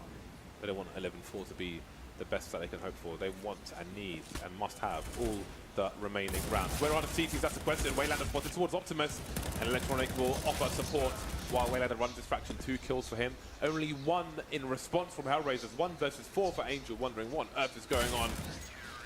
And he'll be sent to the heavens as well. 11-1. The worst has happened for Hellraisers. And it's the problem, isn't it? Like when you don't have any utility, Flipside are active enough, they're playing their CT side well enough to know, okay, Electronics saw a bunch of players towards A-Long early into the round.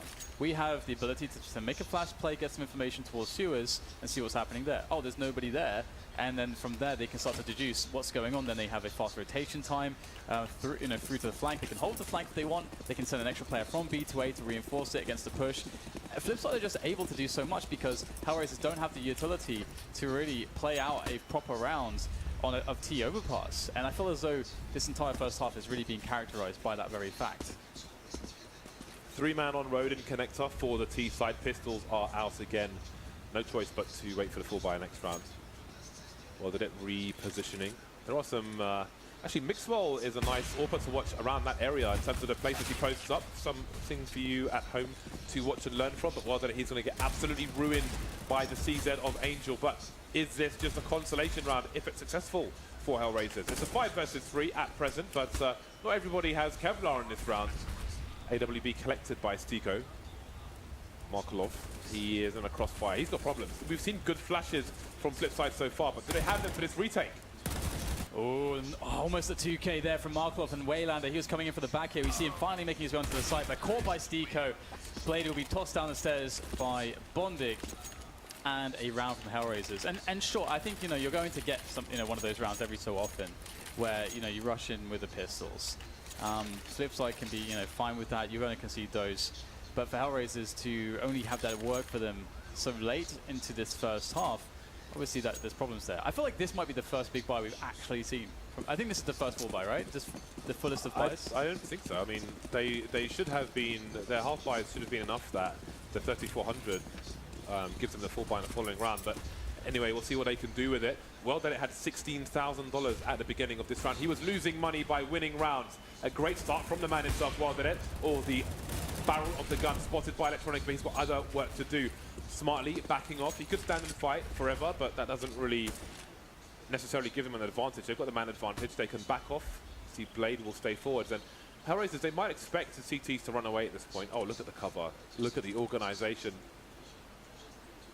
Will it yield results? Will it bear fruits? That's what I'm looking for, Dan. Fruits!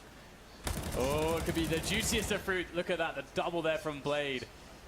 Oh man, that is such a cool setup there. And we can talk about how Hellraisers are in so much trouble when Flipside, when they do have a big buy, are just playing like a pretty good aggressive setup, and they seem to be consistently getting these frags. And you can see how effective this is, because Hellraisers are forced to these crazy situations. They would have had a game plan at the start of the round, but as soon as that happens, all your players are left trying to decide, okay, what do we do now? What do we actually do? What's the game plan? And the CTs are still pressuring you. They're still in forward positions. It's a lot to deal with, and some teams find difficulty in dealing with those situations. Damn, look at that warning shot. Where are you going, Monsieur Zero? Not a 1 versus 1, but success will be brief. Failure will be all too familiar for the Hellraiser side. 2-12, and their money has been reset. For the most part, they can buy, however, in this last round of the first half. But Stiko and Zero are broke. However, a gun will be extended to Zero very politely by his teammates. Nice. Yeah, Stiko's the man on the Tech 9. So I wonder if we'll see him sort of trying to open things up a bit for his team, get some space, be the guy to jump through the smoke maybe, be the first man around a corner to try to draw a fire for his teammates with the AKs. We'll see if that happens. Right now, Hellraisers is trying to get some initial map control, and I like how active Flipside has been. They've really had a mixed bag of CT setups. Aggressive, sort of, you know, medium between aggressive and being passive, and then falling back after you get some contacts, and just keeping the questions there for Hellraisers and forcing them to use utility. This is a more passive approach from Flipside. We'll see whether or not Hellraisers get into this spot where they can actually run the set piece, because I think that's what they're going for here. But it looks like Water spotted it, and a rotation's coming for the CTs. 3 guys on long. The Molotov may come too late to stop the T's from pushing, but Electronic will do the job. Well, they're delivering kills with the sniper as well.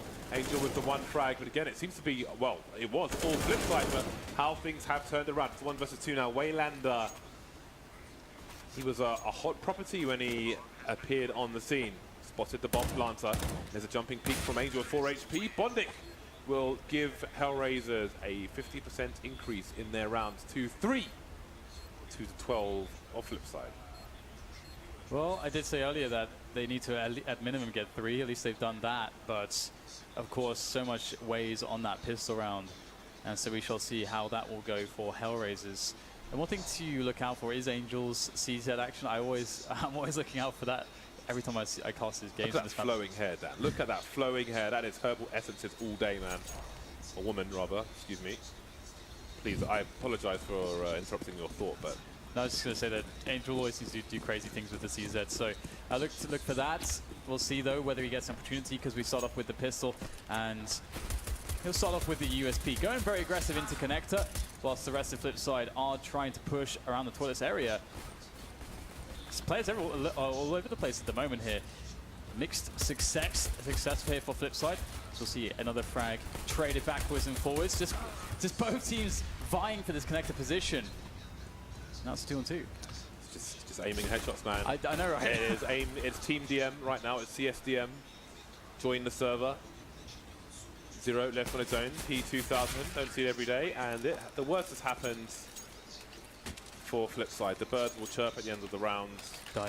As they are Flipside supporters. Birds wearing very small indeed, Flipside jerseys. The 4 Spy from Hellraisers, 4 CZs, and Steeko on the 5-7. Steeko looking for those Steekers in the major. Oh dear. Oh yes! You've gone and done it, haven't you? No one can stop me. I've got the mic. I can't believe you've done this. Let's go. Cannot believe you've done this. Well, we got a collection of CZs here for the Hellraisers side. Just Steeko rocking that 5-7. Going to try to get done what they can with this limited buy. Flip side, we should expect to see a well-versed anti-force buy from them. Or at least I hope so. As we can see already, Electronic East by the, well, essentially watching a very passive position, making sure his teammates do not get flanked if there was to be a push from Monster from the B side of the map from the CTs. And flip side will likely look to try to finish towards toilets and A long. It's the safest way to play this round. And you can see that one of the big problem spots, one of the hot zones, is that connector area. We can see that Hellraisers have 3 players around it. And why would you go here, James? Sometimes there's teams that send like a man here with an AK alone, and I'm always like, why? Yes, we spoke about this in the first half when it was, I think it was Electronic in there on his own, and he got 2 kills. It's a dangerous place. So when that happens, like, how do you respond in an area you know is dangerous to venture through when you have the buy? Flip side, their CT side was spectacular, but will they have the coordination? Will we see the let's go A, I'll fake B from flip side now that they are on the T half? 35 seconds for them to move into this anti-force buy round. We've got some counter flashes here for the CT side. That could cause problems with 0. He's gone too far. He's gone too far now. Yeah, doesn't get to pull the trigger on the CZ. Sad times for him.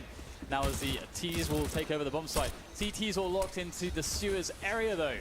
Towards the short B position. And now we get the flank from Markolov. He's coming in. He's looking to deal all sorts of damage here.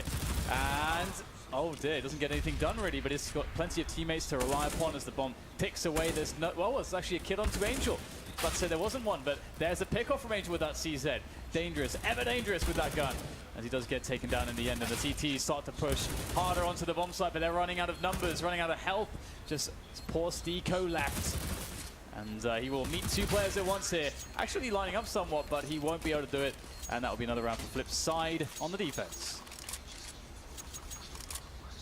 Are you ready, Dan? Steeko trying to get on his Hiko and clutch the round. That's disgusting. No? You disgust me. No, okay. Can't wait to hear more.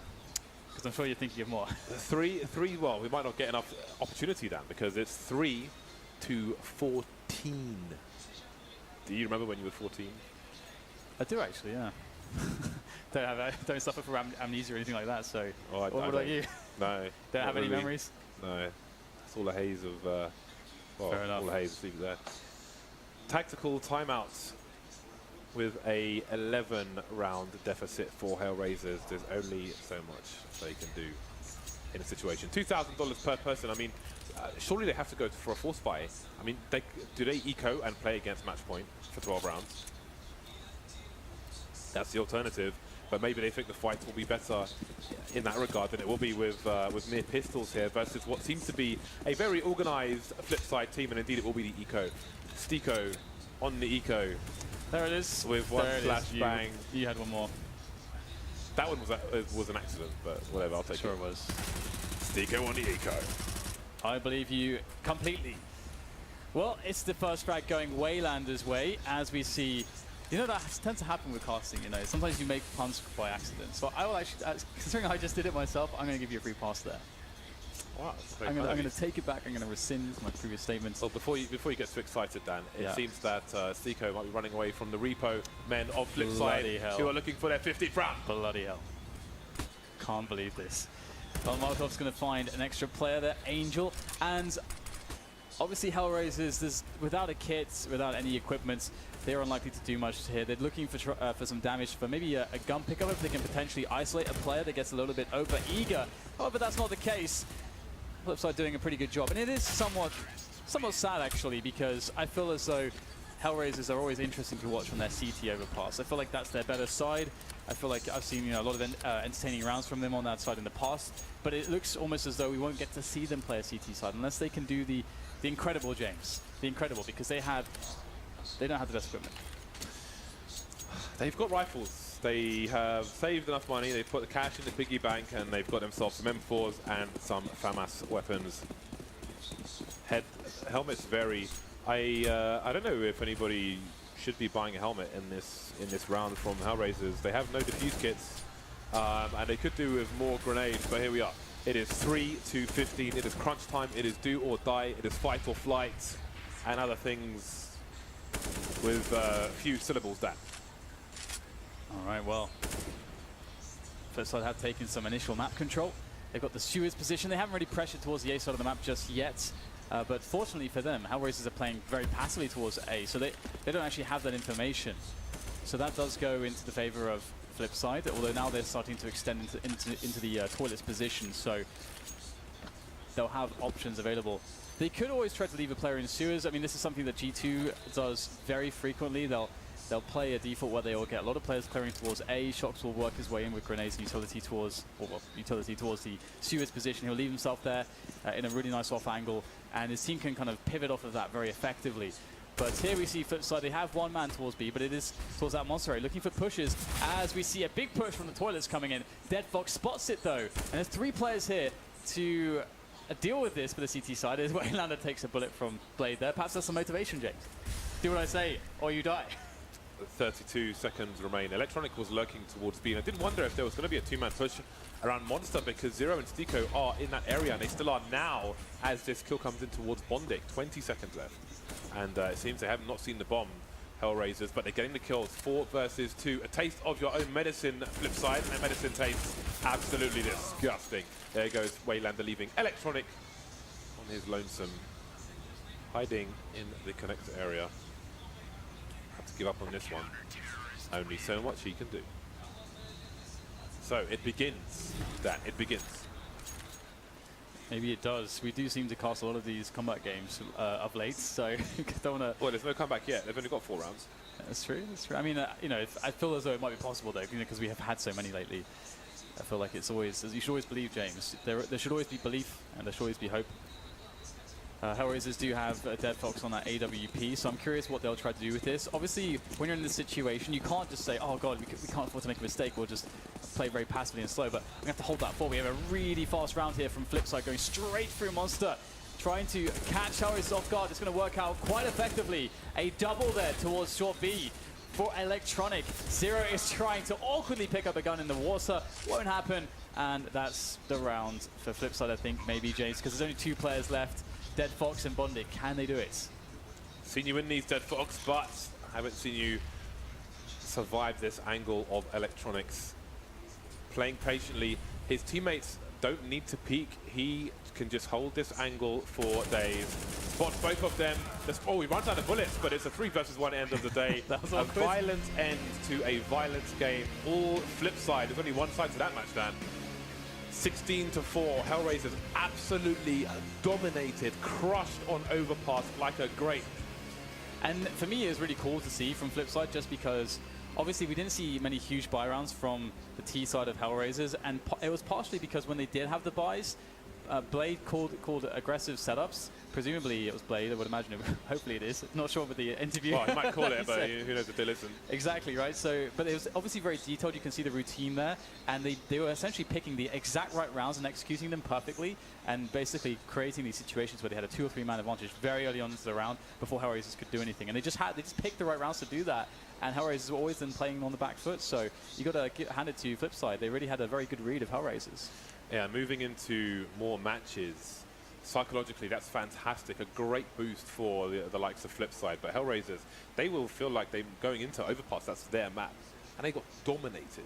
They got absolutely dominated by their opponents. So how do you move into the following days of matches in the right mindset, fired up?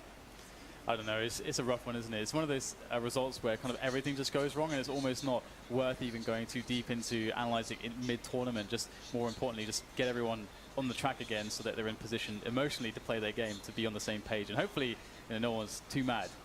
We'll see, I suppose. It's time for the panel, the analysts, to discuss that game. Very quick one, guys. Quick indeed. The Flipside freight train continues to crash through opponents as they go 2-0 here at the offline qualifiers. Are they destined yet again to go to their 8th consecutive major? They are certainly doing a good job so far. Let's break it down with our panel members once more. Natu and Yanko with us. Natu, we'll start with you. We asked the question, were they sure they could take on Hellraisers on Overpass? They just gave us a brilliant answer to it. Yeah, I mean, if they had issues being dialed in on train yesterday, today on Overpass, the way they were playing aggressive on City side, they were just stopping HR in the tracks, pushing all the way to the Fountain birthday party in Connector, doing it at the right times as well.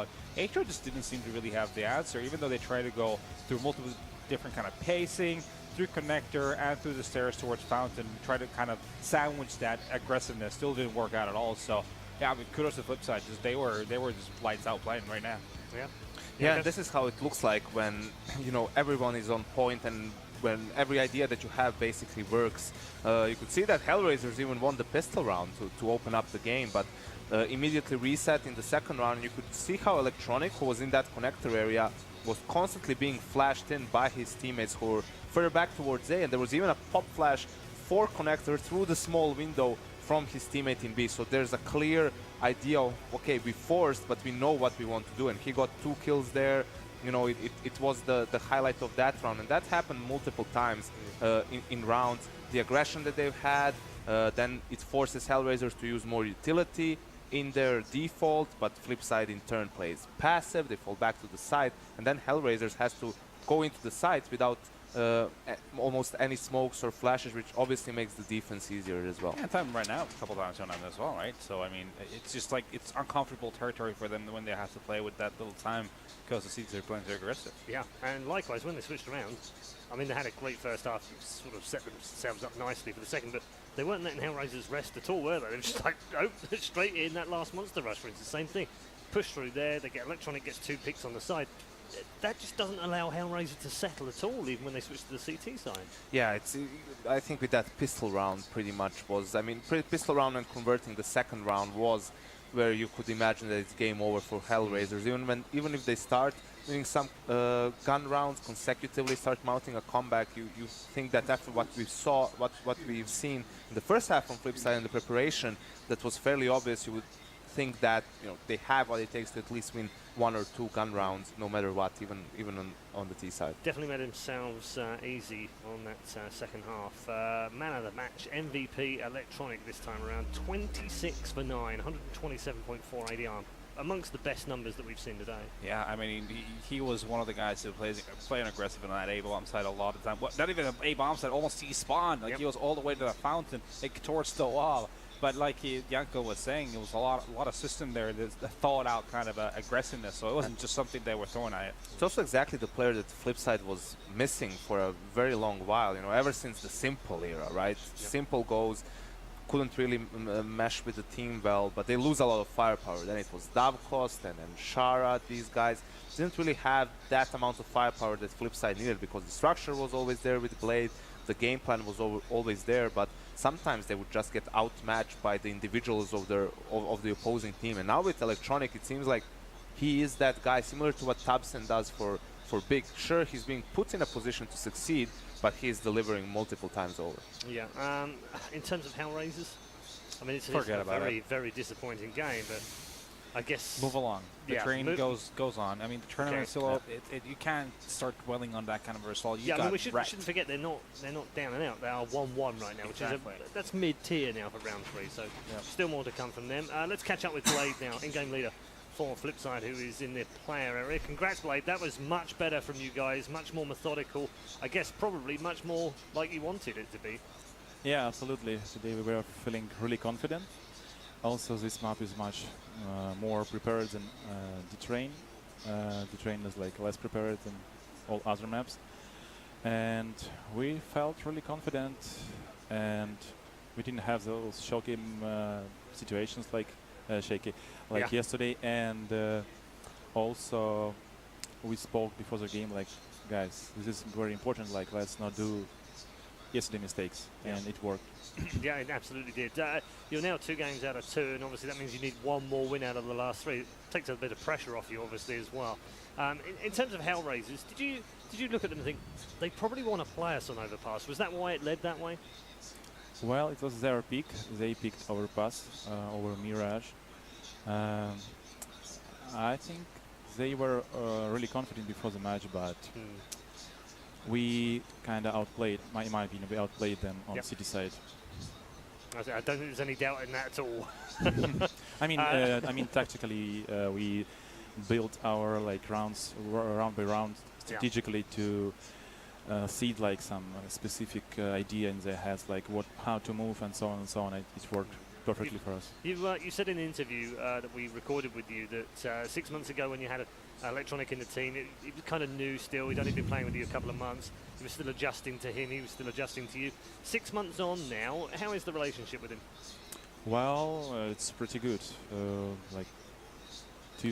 We had some problems with results, and he was disappointed because he's like young blood and he always wants to win and so on and so on. So it was more like psychological conversation all the time, like relax. It's all you need to like is to wait, some patience. We need to practice, and it worked. Practice was really successful for us. Productive. Good to hear. And I've got Yanko and Natu here. Got any questions of Blade? Yeah, and a little bit answered there, but I was just thinking that aggression, which was very planned from your side, was that something very specific just against HR, or is that something we can expect from you guys later on if you play Overpass as well? It's always like about map and about opponent. We always study the map and opponent, and we trying to analyze what should we do, like first round, next round, what will be the most like effective round, not only like killing all teammates, but also to start them like hesitate in next rounds, you know. Yeah. Like so, it's always different. The game approach will be different for each opponent, but of course, if this will be necessary, we will do in next matches. Okay. I think you guys covered it pretty much. I don't have like a proper question to ask. I mean, everything just seemed so very much on point for you guys in terms of communication. I can imagine, because you could tell even in that second round after you lost Pistol, how Electronic from the connector area, he was getting pop flashed in all the time. You know that everything was as you planned it to be. Yeah. We knew that they will do either this round or next or another one. When we realized that it's specifically this round, we immediately like pop flash, and he killed them. Good stuff. We'll say congratulations to you, Blade. Let you take some rest and come back tomorrow. And just one more win away from an 8th major in a row. Yeah, it's true. Right. Well said. Thank you. Good luck tomorrow. Good luck. Thanks, Blade. Flipside then are 2-0. They just love these qualifiers, don't they? They're like the final boss of the qualifiers. They are. You just look at the teams, and every time they come in, we kind of go, well, they haven't really played much, haven't really done many lands, pulled out lots of online leagues, can't really see them being in form, probably won't go to the major. Completely wrong. Yeah, completely wrong every time. I think, if anything, we should probably be less surprised now. Not as much because of their performance in previous qualifiers, but because we haven't seen them for a very long time. Why we doubted Flipside previously was because they had officials and they had tournaments leading up to the qualifier, and it wasn't impressive, to say the least. But still, at the actual qualifier, they would always somehow rally and deliver a great performance. And this is the reason why, you know, there are Flipside fans, why I love watching Flipside when they play really well, because what Blade was talking about, planting seeds in your opponents and baiting them to do things, and you were always one step ahead of them because there's a reason of why you're doing things, even on the CT side. It doesn't apply only to the CT side, and that's where you see like how beautiful CS can be and how you can just dominate your opponents by outsmarting them pretty much. It's a great way to win the segment as well. A beautiful performance from Flipside yet again in the qualifiers. They go to 2-0, and we'll see tomorrow whether they can get through and make it to the major yet again. We're headed to a break. Still got 2 more games to go though, so don't go too far away.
самой кассе,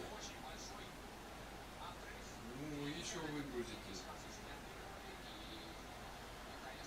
Надо выгрузить, сначала на одной загрузить, потом на другой. Ну, это я позже смогу заняться. Вы только компьютер сегодня не выключайте вообще. И я исправлю.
kind of all their match coming up to the minor. And they played a really good CS in my opinion, so they have a big chance to qualify for the major. Talking about us, I guess every teams are dangerous for us, because as I said, we have some troubles playing against teams we should beat. So it will be just with ourselves to play as good as we can. I didn't have the time to look at all NVS matches because we were practicing at these times. But I guess there are several things. It's a lot of pressure when you come to an event as favorites, and you can kind of have to win these matches. So you're already so much afraid to lose, because normally you should not lose, that you don't play how you should. So I think that was a big thing for them, that they didn't reach the control of it. I don't know if they underestimate their opponents, but I'm pretty sure that they didn't think their opponents were as this good. Because honestly, I watched some matches and teams like Penta, Big, or teams like this, you don't see them in big events, but I can tell you that they have definitely a good CS level. And in the past, it was definitely like the tier 1 team or even tier 2, like you know you're gonna face the team, you can't lose and you're gonna win and stuff. And now, because a lot of teams are putting a lot of hard work and you can more and more live from CS, so you have a way more, I mean the level is really high at the moment and every team can be dangerous. So I kind of think there is also an option that they didn't think like their opponents would be that good. We travel a lot from events to events, but I think we're kind of used to it. But normally we still have at least 1 week at home between the events. So it's not often that we have to go straight events to events like this, but sometimes you don't have the choice. I think since we kind of knew since the beginning, if we qualify from ETS, that we will go straight events to events, we don't have any problem going into it because our mind was kind of prepared that we won't be at home for weeks. So it's not a big deal since it doesn't happen like really often in the year. Definitely after the major we will have holidays, so from end of July since mid of August, and we're gonna get back to practice like the 15th or the 16th of August. Right now I think in our team the biggest problems will be like our mental and our mentality, because in the game we kind of have almost all the solutions. I'm really confident in our game and everyone is in the team. So I won't say it's in-game, it's more really outside the game, that sometimes we don't have the good mentality, sometimes we give up way too early, or we get some rage and stuff like this, and you can't have this at the top level, and it just ruins your game. And a CS match is really fast, the rounds are going like really fastly, and if you just give your opponent 3 or 4 rounds, because you just screwing it up by, I don't know, like not having the good mentality, so you don't have the good execution on the side, you are not playing the clutches as you should, stuff like this, then you just lose. It's really fast. So we are definitely working on it, and I'm kind of confident that we will fix these problems, but I guess we still need some reference matches, I would say, that we won't give up and that we will show the good mentality we have to during the entire match. So we're in the positive way, I would say, that we know we have to work on it. Now, I don't know how much time it will take. Hopefully soon it will be better for us. The words of the new in-game leader at G2. It is Shocks, of course, and a great interview. Thank you very much for the time you took to speak to us. As they head into their second match of this Swiss round format, of course, they go head-to-head with Cloud9. It seems, Janko, that every time that G2 or in their previous guys come to these offline qualifiers, they always get really tough first 2 games. Yeah, that does seem the case, you know, and they usually have to rise up to the task, but I think Shocks put it very well that for the favorite, the problem is, you know, you have everyone expects you to win and you feel the pressure, and that causes you not to play like you would usually play, and that's why these favorites sometimes stumble in qualifiers, you know, because they're scared of losing and they don't play their usual style. If they would just play the game they usually play, probably would qualify without too many problems, and that's why with time, you know, that's why people add sports psychologists and things like that to help them to realize that and not make the same mistakes. We're going to take a look at G2's lineup. What do you make of them so far? I mean, they've had a reasonably good return to form. They didn't hit the ground running as we thought they might after the French shuffle, but they've sorted it out now. They've put some good results on the board. Yeah, they have. I think it's kind of been a little bit surprising how long it's taken, because they still don't seem not necessarily to get a good result, but just they haven't even stabilized yet, right? Like they've had the very good peaks, they've had some of the lower lows and everything like that. So it is kind of surprising to see them not at least be consistent with it, and I think that's kind of the frightening prospect of this kind of quote-unquote super team that's been constructed. But either way, my favorite thing to talk about with this team is this guy Body. He's been playing so well since he came onto the scene out of desperation, picked up to be in one of the lineups, proved himself to be a valuable asset to the squad, and he just keeps exceeding expectations and setting his own bar for potential like very, very high. Like used to be, he was a very good stable like role player type guy, like to like back up the stars and everything like that. And as he gets more and more experience, you're seeing a lot of the skill, and now it's almost just like could this guy himself eventually become a star? He puts up great numbers for this team on a team that has Shocks, that has Kenny. Yeah, Shocks is in. But he also got a hell of a lot of flack early on as well, didn't he, when he first started playing? You all do. I mean, part of it is you just get flack because obviously when he first came in, he wasn't getting all the best like kind of roles. The plays weren't being called for him or anything like that. But then also just until you kind of prove yourself, until you set like a standard of where you're going to be playing at, you're just going to catch a lot of criticism. And it's unfortunate, but I mean, it's just, listen, he lasted through it. He went through the fire, right? He's gone through it, come out the other side looking much better. I think it's normal and only natural. You have to remember, most of the time, these players come from a tier 2, tier 3, tier 4 team to one of the better teams in the world, and you need to adjust yourself to the different level of Counter-Strike, right? Some of the moves that you could pull off at a different scene, you can't right now because you get punished for it. People will, you know, see through it basically and punish you, and usually it takes a couple of months for a player to get adjusted to that level and really get into his own. Okay, let's move on to Cloud9. The last surviving winning North American team. I didn't think we'd be saying that on day 2 already. They were good yesterday, I think, and they played a team that have gone 0-2 now, so it doesn't.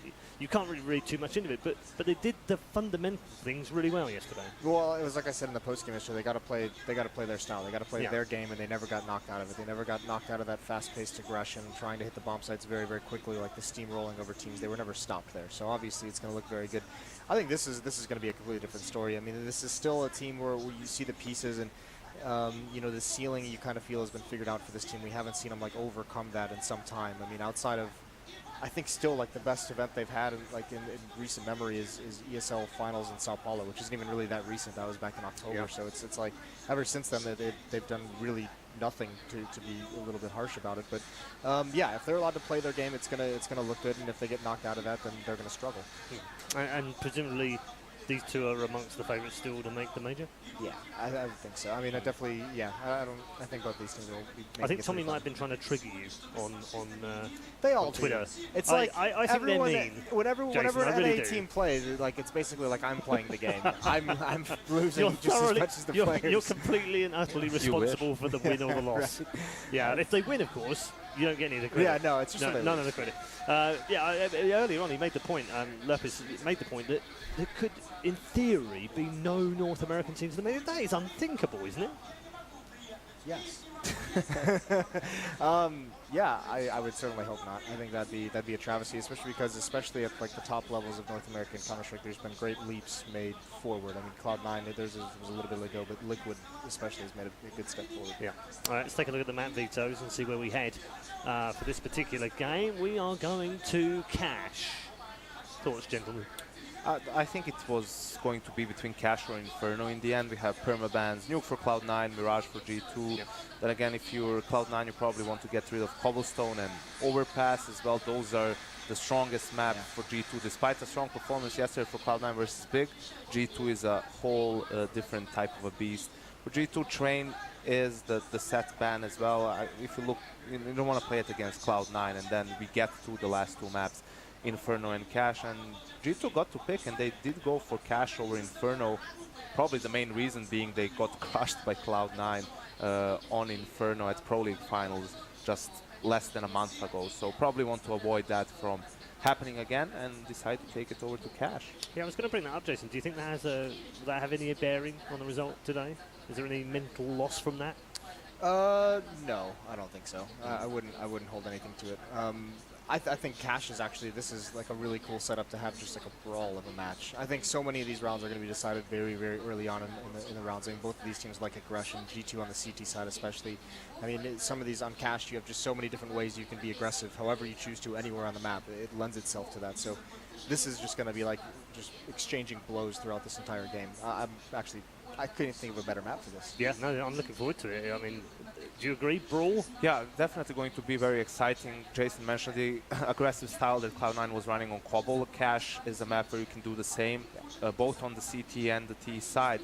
For G2, on the other side of things, they played against SK at ECS Finals just the previous weekend, and they were abysmal on the map. I mean, not so much perhaps they were abysmal, it's just that SK was having a great game, very much on point, punishing them on the T side. Hold on, were they abysmal or weren't they, Yanko? Make up your mind, just be decisive. They did not have a good game, but it was magnified by the fact that SK was playing really well. Let's put it that way. Probably Cloud9 cannot punish them the same way SK did, but they did seem a little bit out of shape. Now, we were mentioning it yesterday, have to mention it today as well. This is far from being the first game of the day or being an early morning game for G2. No more excuses like that today. So you expect them to come out all guns blazing here, very warmed up. I mean, how can you not be when it's 40 degrees outside?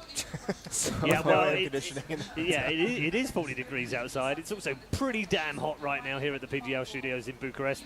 And time now to head over to our commentary team for the 7th game. This is going to be a barn burner, boys. Enjoy this one. Cheers, mate. Yes, I was looking forward to Inferno, but I think it's a good veto from G2. But, I mean, I think with Cloud9, there are two schools of thought, right? For me, one is, I mean, we see them in North America abusing North American teams on Inferno for fun, right? But they're very good at abusing teams who are slightly worse than them. But a team against the strength of G2, I would have liked to have seen it. Cash, though, is a very good map as well, especially when a French side like G2 is playing it. It's like one of those like anime moments, isn't it, where you've got two characters like shooting those like continuous like fireballs at each other, and it's like, you know, that's usually like, usually Cloud9 has like the stronger fireball, but now it's like they're up against like a strong opponent who can out firepower them. Basically, is kind of what I'm getting at here. I don't watch anime, but I'll just apply it to Power Rangers. Right. When like the big monsters are out, and yeah, I can, or like, you know, the old school Godzillas, the Japanese Godzillas, the proper ones. When you have like Mecha Godzilla and stuff, and all those, yeah. Big battles in the sea, yeah. There we go. I guess, we're more or less on the same page. Marvellous.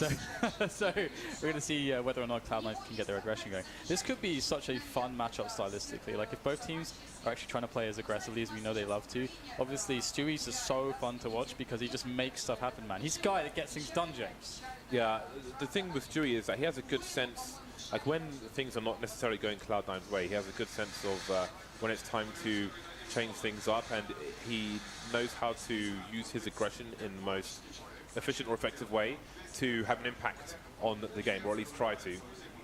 It'll be down to G2 to allow him to or not, but obviously he is a huge factor and a great asset to the Cloud9 team, so we will soon see how things will kick off. Shroud just joining the server now, so perhaps it'll be underway soon. G2, it's been a long wait, I think, for the proper monster team from France, you know. And I think we finally have it with G2. I mean, for sure. For the longest time, Shox and Kenny had never played with each other before. So the fact that they're on the same team is awesome. And there is the upper for Cloud9, Skadoodle, and there's Kenny S. So those guys will be interesting to watch in this match. And obviously Kenny is, you know, he is one of the more complete AWPers in terms of aggression, and Skadoodle, you know, he's got to be pushed. But Cloud9, I'm glad it's Cash because we've seen some interesting things before from Skadoodle in the mid area on the CT side. Sometimes you'll find Skadoodle standing in the middle of mid, looking through into T warehouse with support from a rifler, Obviously, it's high risk because you're completely in the open. You're susceptible to being flashbanged as well. But I think we can expect to see those aggressive plays from Cloud9. They can't allow G2 to play their own game when G2 are on the T side, and the same can be said in vice versa. And you see the wall that PGR have created for the sixth man to keep an eye on all the watchtower perspectives at the same time. And there he is, as Mr. Body, who's using what used to be my mouse and it's now his mouse because they sent me a new one. Nice, lovely. Nice. Yeah, so you received the gift. Is there anything else in that gift package, or just a? I don't know. Just an mouse. I don't know. Our people gave them my home address and they said they posted it to me. So apparently it was me actually. They gave them the address. Oh, so, okay. Yeah. You gave them that. Okay, I never get stuff delivered there, so it's just sitting in the corridor, which is great. But nice. Thanks, Dan, for that. Well, thanks to G2, isn't it? So the fun thing as well, right, is that with G2, I feel like you know, when you're talking about teams, you think, oh, you know, they have the firepower, but they don't have the strategy. And some people could actually make that argument about Cloud9. That's come up very often, that okay, they don't quite have the leadership to kind of break the barriers that they are currently facing at the moment in their gameplay. But I feel like G2.